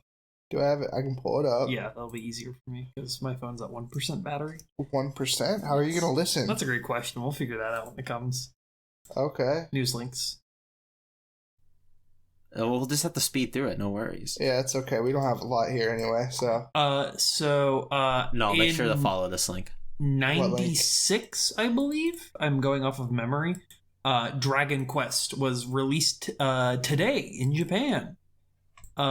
Dragon Quest. It's its 35th birthday. Did you know that? Did you know gaming? Would that be 96? Yeah, that'd be 35. Yeah. Yeah, it's 30. Yeah, I was just. Dragon Quest. I had to double check your math. Dragon Quest. We just talked about it. What do you have to talk about E3? yeah, it came out today. Anyway, all right, let's talk about E3 again. Wait, is this not the same thing that we just looked at last week? No, this is different. No, we talked about E3 2001. The next year, E3 2002 was a week later. Man, Giant Bomb looks exactly the same. Dark Cloud 2. So we got a lot of twos in E3 2002 and some returning favorites for this year. This show not as good as 2001. Kind of hard to top that one though. But it's still pretty decent show, all things considered. Some games I want to highlight are Enter the Matrix, which was a game that at the time was the most expensive game of all time to make, and is widely regarded to be a huge piece of shit. That is correct. So Classic. looking forward to when I have to review that for the channel. Another. I'm pretty sure it's Cree. No, it's Cry. Is it? Listen, Disney and Don Bluth. How could it not be Cry? Polynesian? Oh shit. European? Asian? Stuntman. Shut up. Conan? Stuntman was also shown at this E3. Sorry, what was it? Stuntman. Do you know what Stuntman is? No. I hear people talk about Stuntman, but I don't actually know what it is. Stuntman is essentially it's a tech demo game that was made to kind of like show off the engine for the upcoming hyped up Driver 3. Driver 3 is gonna come up in like a month. I think you mean Drift 3er. Drive 3 is gonna come up in like a month when that game comes out, because there's a lot to talk about that game. But Stuntman, interesting stuff about that game. Yes, there is, and I want to say no more about it, but I did think it's funny that Summoner 2. That's true. I have that game. That Stuntman even exists. It's just like one of those games that was made just purely on the hype of it all. What other tech demo games do you two know about? Fantasia. Like, games that were... Fantasia's Oh, you mean Fantavision? Fantavision? Fantavision sure was a tech demo game. Yeah, that one. Project Be Gay. It's here. E3 2002 Project Be Gay. Oh, no, H-Tech was here. Yeah. Do you think that what's that guy's name? Jeremy Kaufman? Jeremy Kaufman. Do you think Jeremy was at E3 that year to show off Armored Core 3? Was he even working with the company then? I mean, he was there for the release. But... Oh, but this is Armored Core 3, not 2. Oh, 3 definitely not. No, he was long gone by then. Oh, okay. Yeah. Yeah, I imagine that was probably a quick turnaround there. Destroy All Monsters Melee was at the C3 too. That's a good game. It's a good game. You should check it out if you like Godzilla. Alright, alright, here's so Capcom was on top of the fucking world last year. They had a lot of cool games to show off. This year, they got Red Dead Revolver. That's a classic game, I guess. Mega Man X7, that game was bad. And the piece de resistance to coup de grace, Devil May Cry 2, widely regarded as one of the worst sequels ever made. So that's pretty bad. Yeah. But I'm sure people on the show floor loved it. I mean, I'm sure, like, for every, like, game that's bad, there's, like, 10 people who love it, and it's their favorite game. So. It is, Oh boy. So it came out in January 2003. So I think this game at the time they were showing this at E3, I believe that this game was already in the hands of Itsuno, the guy who directed 3, 4, and 5. Famously salvaged the project to a game, which, say what you want about Devil May Cry 2, it is a game. They also had Marvel vs. Capcom 2 here. That's kind of cool. I think those were for the console ports, though. That game was definitely already out by then. Yeah. Simpsons Skateboard. Man, I'm looking at EA, and I am, like, snoring. Yeah, they got a lot of games. They've got Ty the Tasmanian Tiger. It's just not a lot that are good, or games I care about. I do not... What is this, like Croc? Ty's just one of those mascot platformers from the time. It's my favorite mascot platformer. Ty the Tasmanian Tiger is very good. Okay, but it's not as What's good funny as is Croc. that he's still around. They have Successful Kickstarters to release his games. Native you can get them on people Steam. of Tasmania. Thanks, Australia. I feel like it's probably better than Croc since he doesn't control like a tank. They kind of fucked up Tasmania. No, I know, but I'm just like, I wasn't expecting that to come up on the podcast. I mean, we talked about Palestine last week. He's a Tasmanian tiger. It's on the table. But yeah, I like Need for Speed Hot Pursuit 2 was like all right. Lord of the Rings: The Two Towers. That's not the game I played. I played the Third Age. Revenge of the Sith or something. This is 2002, so I think this was the last E3 where Square and Enix were separate companies, because it just has Enix presenting. Yeah, well, since you've mentioned them. Oh, they had Star Ocean 3 here. Since you've mentioned them, there's Final Fantasy 11 there. Ooh, exciting. MMORPG. A lot of Final Fantasy fans were kind of upset when this came out, because they didn't understand that the internet existed. Well, I still don't really. Maybe with 14 it's different, but I still don't really agree with the idea of making a mainline game a MMO. They should have just called this one Final Fantasy Online. Okay, but am I wrong? You could pronounce it like Final Fantasy Key. Okay, but that'd be wrong. Not in Kingdom Hearts. You can always tell where Titus is because this game has an X on it. No, I don't know. I mean, whatever. It's the thing is Final Fantasy 11. Whatever. Shut up. Certified pretty fun game. And I'm in like the middle of playing it to review it. And I'm going to be the first person on Earth to review an MMO. He's been in the middle of reviewing it for like 2 years. It's true. It's the problem is I only play it when I have people to play it with, and that comes and goes. The Repsugog Final Fantasy 12 review is going to be like Boyhood. It's going to take 12 years to make. 11 or 12? 12. 12. 12 years to make. Yeah, took 12 years. Boyhood took 12 years to make. You mentioned you called it Final Fantasy 12 though. I mean, Did FF12 basically is I MMO said combat. it'll take 12 years to make. And yeah, Final Fantasy 12 does play like an MMO, even though some mouth breathers will say it doesn't. Okay. Yeah. What was it? Microsoft. Microsoft also had a lot of games. Actually, this showcase isn't that bad. They had Blinks, the Time Sweeper. People love Blinks, I think. Crimson Skies, I hear, is actually a pretty good game. I think Blinks is peak what we were saying of like, for every bad game, there's 10 people that love it. Yeah, that sounds about right. They're showing off Project Ego again. Fable is still 2 years. Reminder: Fable was still 2 years out, Just like it is right now. Yeah, exactly. I like to believe Torque is just they just saw Turok and like moved letters around and took a letter out. Psychonauts. They showed Psychonauts at the C3. Just like probably show Psychonauts at the C3. C3.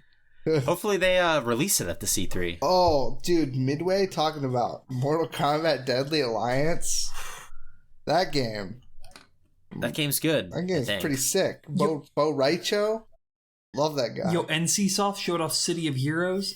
Based. That game is fantastic. Sega had a couple of cool games.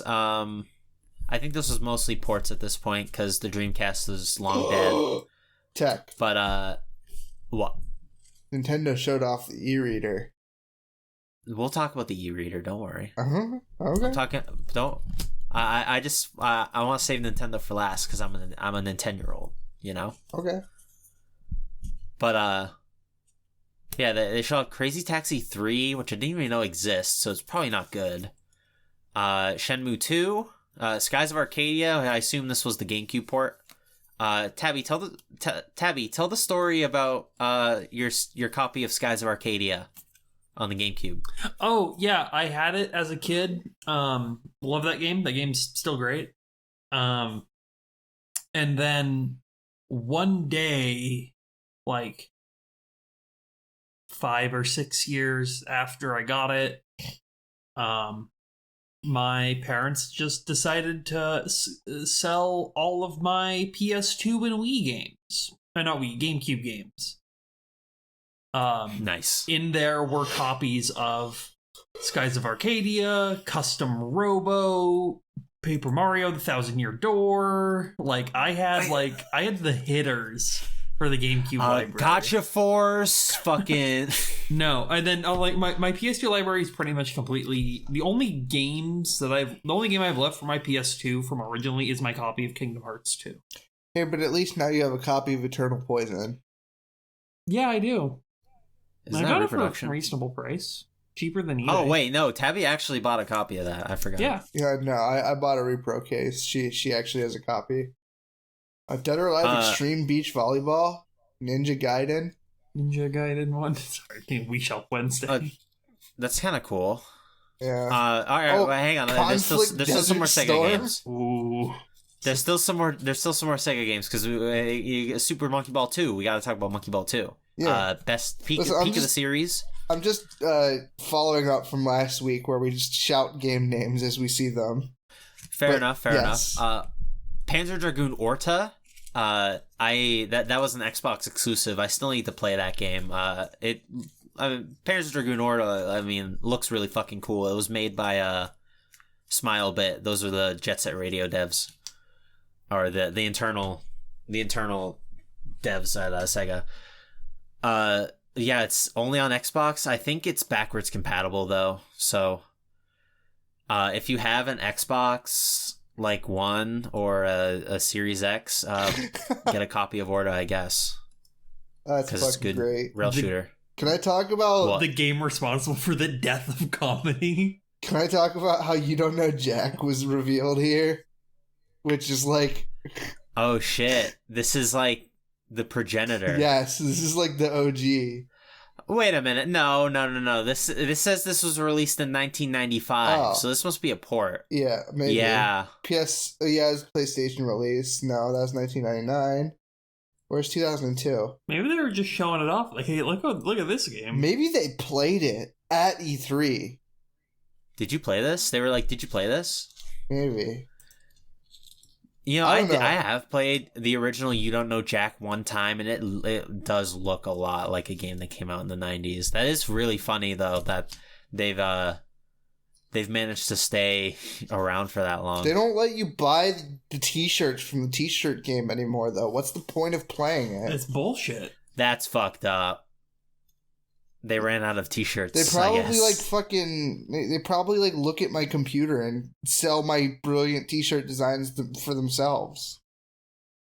They're like a dragon sitting on top of their hoard of trivia t-shirts. We need to seize the means of t-shirt production. Have you ever get our own thought t-shirt about presses?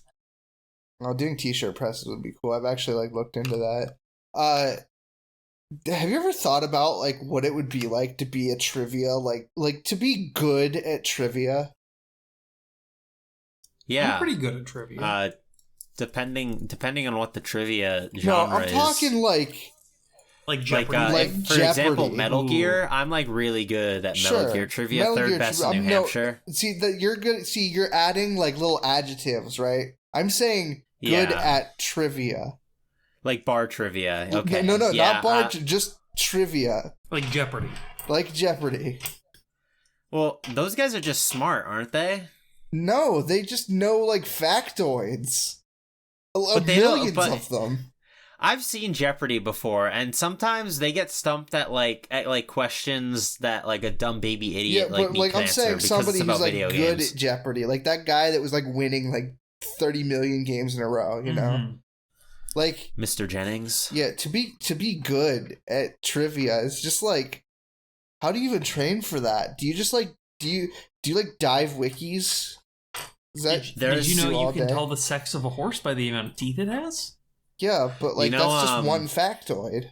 It's among millions. It's my favorite factoid. You know, Among Us was a game released in 2008. There's an episode of King of the Hill where Bobby joins some sort of trivia team. He specializes in pop culture, but basically the idea is that he spends every waking moment just cramming knowledge into his head. Yeah. I imagine that's what Jeopardy people do. It's like that one episode of How I Met Your Mother when the one character thinks that his father is the host of Jeopardy, or not Jeopardy, it was The Price is Right, and he spent he just spent every waking moment just looking at MSRP prices of things and studying them. And I can only imagine it's that, except even more broad. What we can only hope.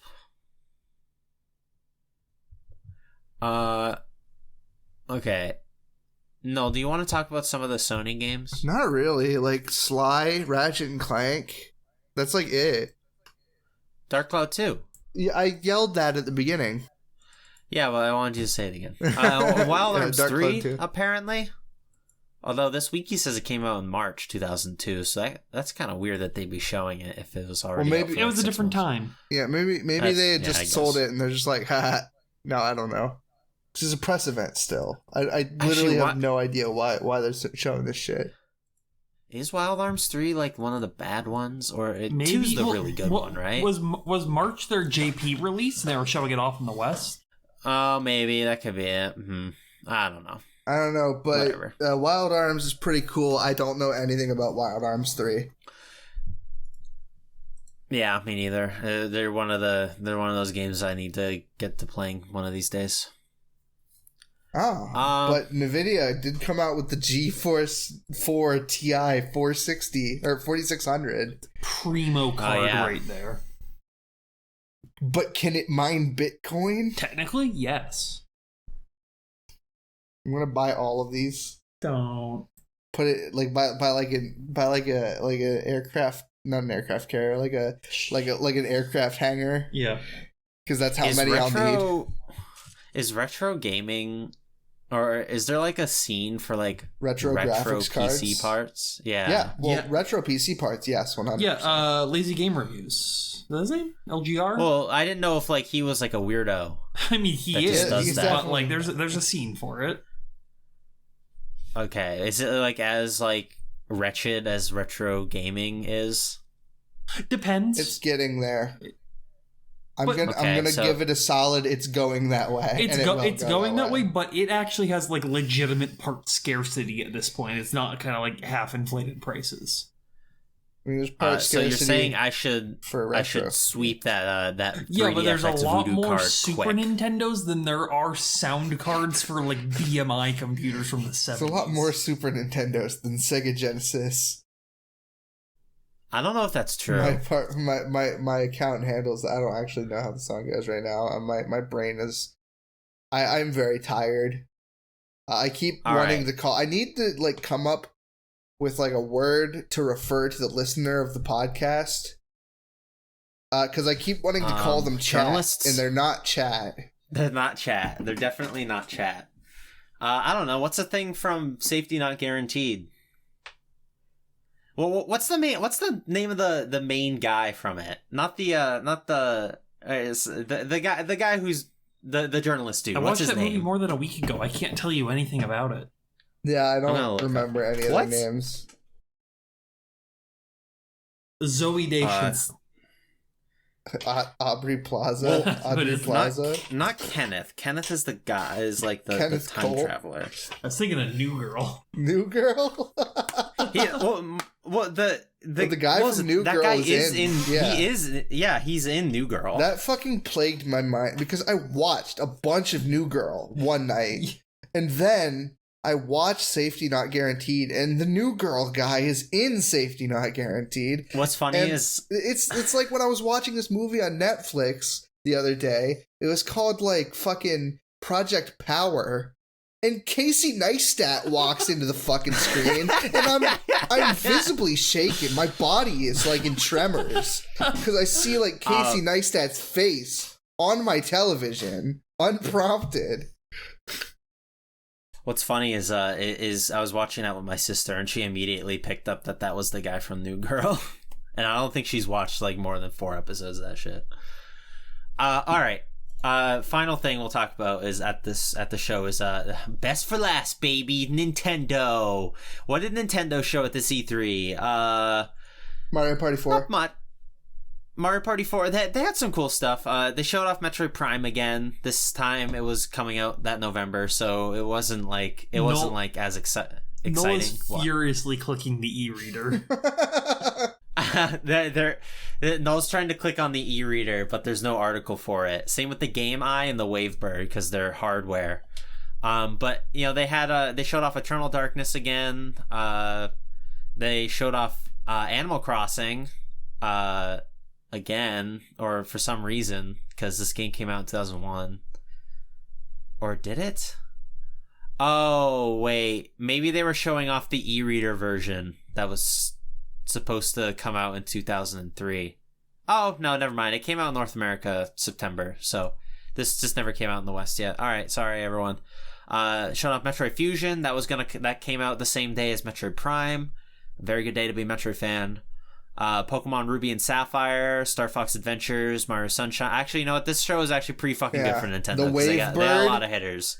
Yeah, the Wavebird. I actually have the receiver for the Wavebird. I don't know where the controller is. Damn.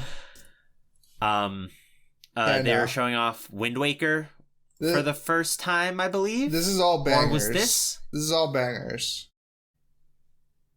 I disagree. This might not have been the first time that they were showing off Wind Waker. Ruby and but, Sapphire? Hello? I don't like Gen 3. You're just wrong. I like Gen 3. I think the most important thing here is probably Wind Waker because as we all know, or much like Null when he was talking about Final Fantasy XI, how fans were not fans of Wind Waker. People did not know what to think of Wind Waker when it was revealed. Wind Waker was my first because it looked like Legend it of was Zelda for game. babies.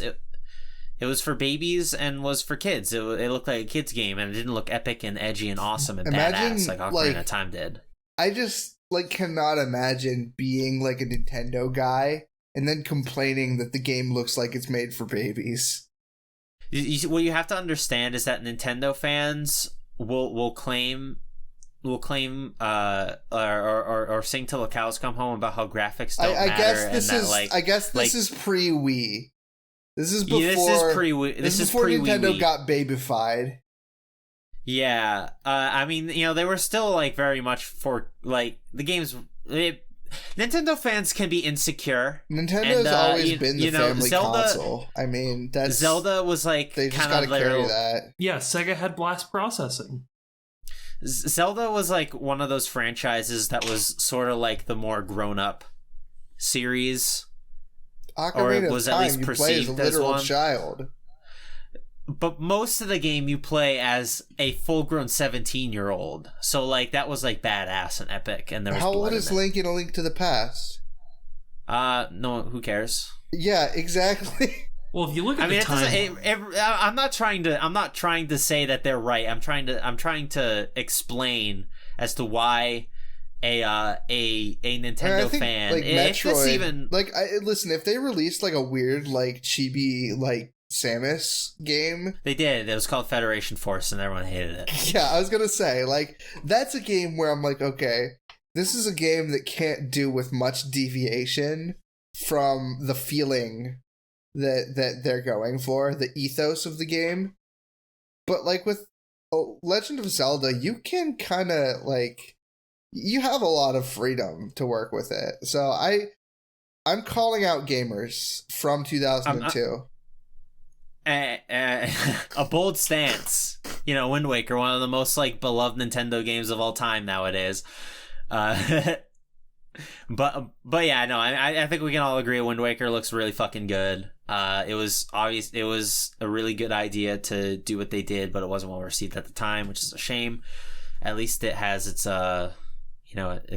it's gotten its due in the meantime. But let's talk about best of show. The e-reader. The e-reader is an enigma. It is one of Nintendo's. I had one too. It never worked. I don't. I remember playing WarioWare or something, and using my e-reader with it. It used I had Pokemon cards, and I just. So the e-reader, like the whole thing with it was that you plug it into your Game Boy Advance, and it has another slot to plug a game in, I think, or do you like hot swap it? I don't remember. No, I think it was like, I think you had the game in with it. Okay, well, regardless, the whole thing was that like you got these cards, right, and you would swipe them along the like how you would swipe like a debit card or a credit card. Were they training children to be consumers? I mean, Nintendo always has. Consumers in my video games? I don't think so. But like it's just one of those like wacky Nintendo ideas that's like kind of stupid, but it's also kind of funny. Wait, I've never seen this before. What, you've never seen the e-reader? Look, you swipe your Pokemon cards. What? You would swipe the Pokemon. You swipe the Pokemon cards multiple times. They had e-reader, so they had like e-reader and you could play, cards like, games that were just like e-reader cards, but also like certain sets of Pokemon just had e-reader cards. Like you'd just be like, they were called like Pokemon E or something. I remember when they came out, and I hated them because because the e-reader or like the barcode stuff took up so much space. There wasn't enough room for the art.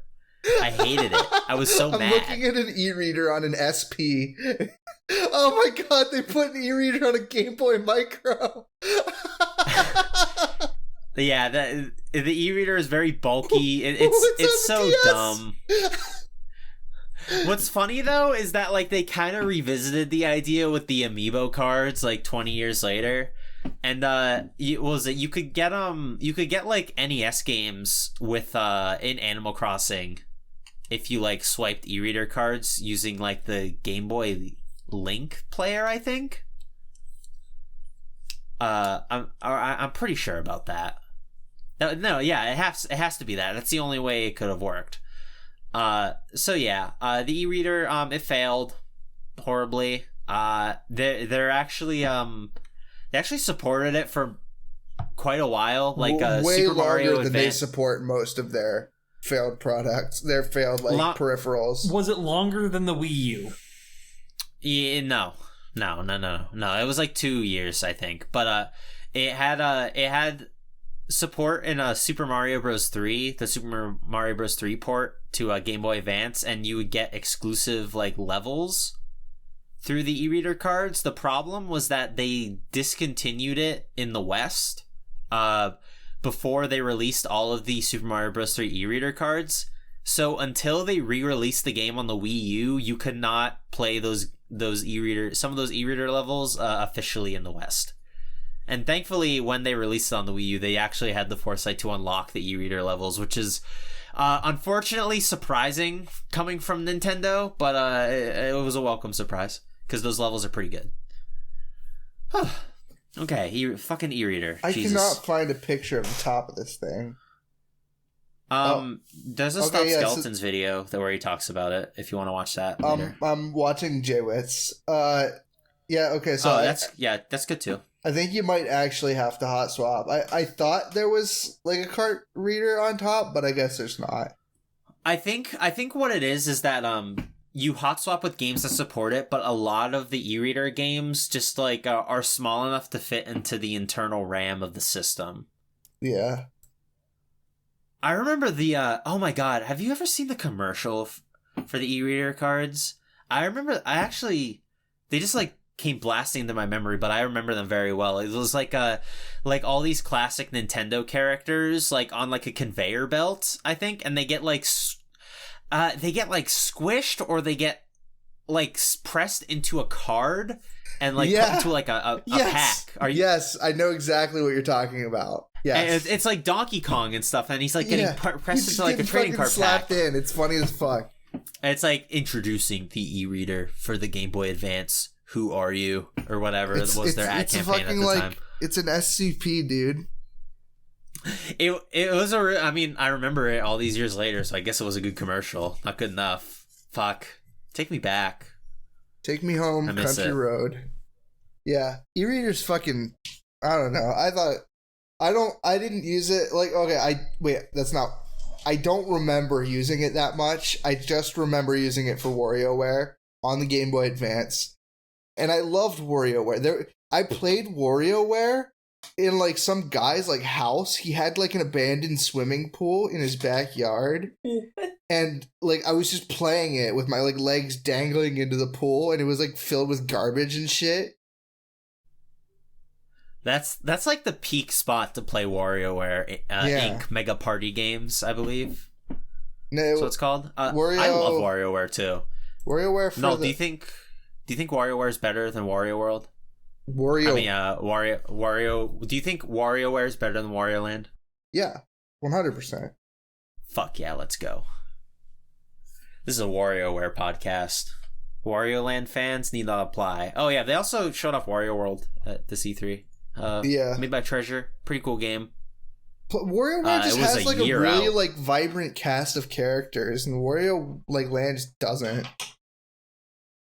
I'm not gonna ruffle feathers because you know people who like Wario Land really like Wario Land, like that dude who wrote like that 300-page novel about it. Yeah, but does it have 9-volt? They don't have Mona or Jimmy T. Those are like peak Wario characters. Jimmy's fucking awesome. The Ashley theme from Brawl. Yeah, we love the Ashley theme. But play us out with the Ashley theme though. No, that'll get us copyright struck. Oh, that's right. Yeah. We can like karaoke. I gotta turn off J-Wits. No, we're too good at singing. Girl living in the haunted mansion. Better learn my name, cause it's Ashley. Ashley.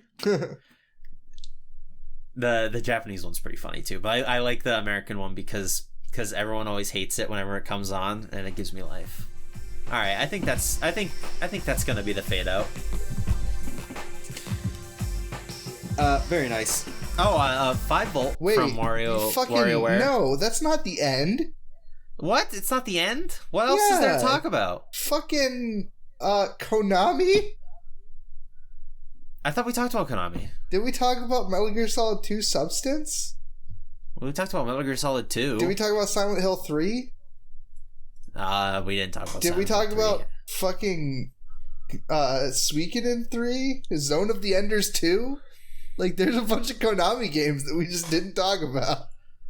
But yeah. It's actually a pretty good selection. Yeah. Here.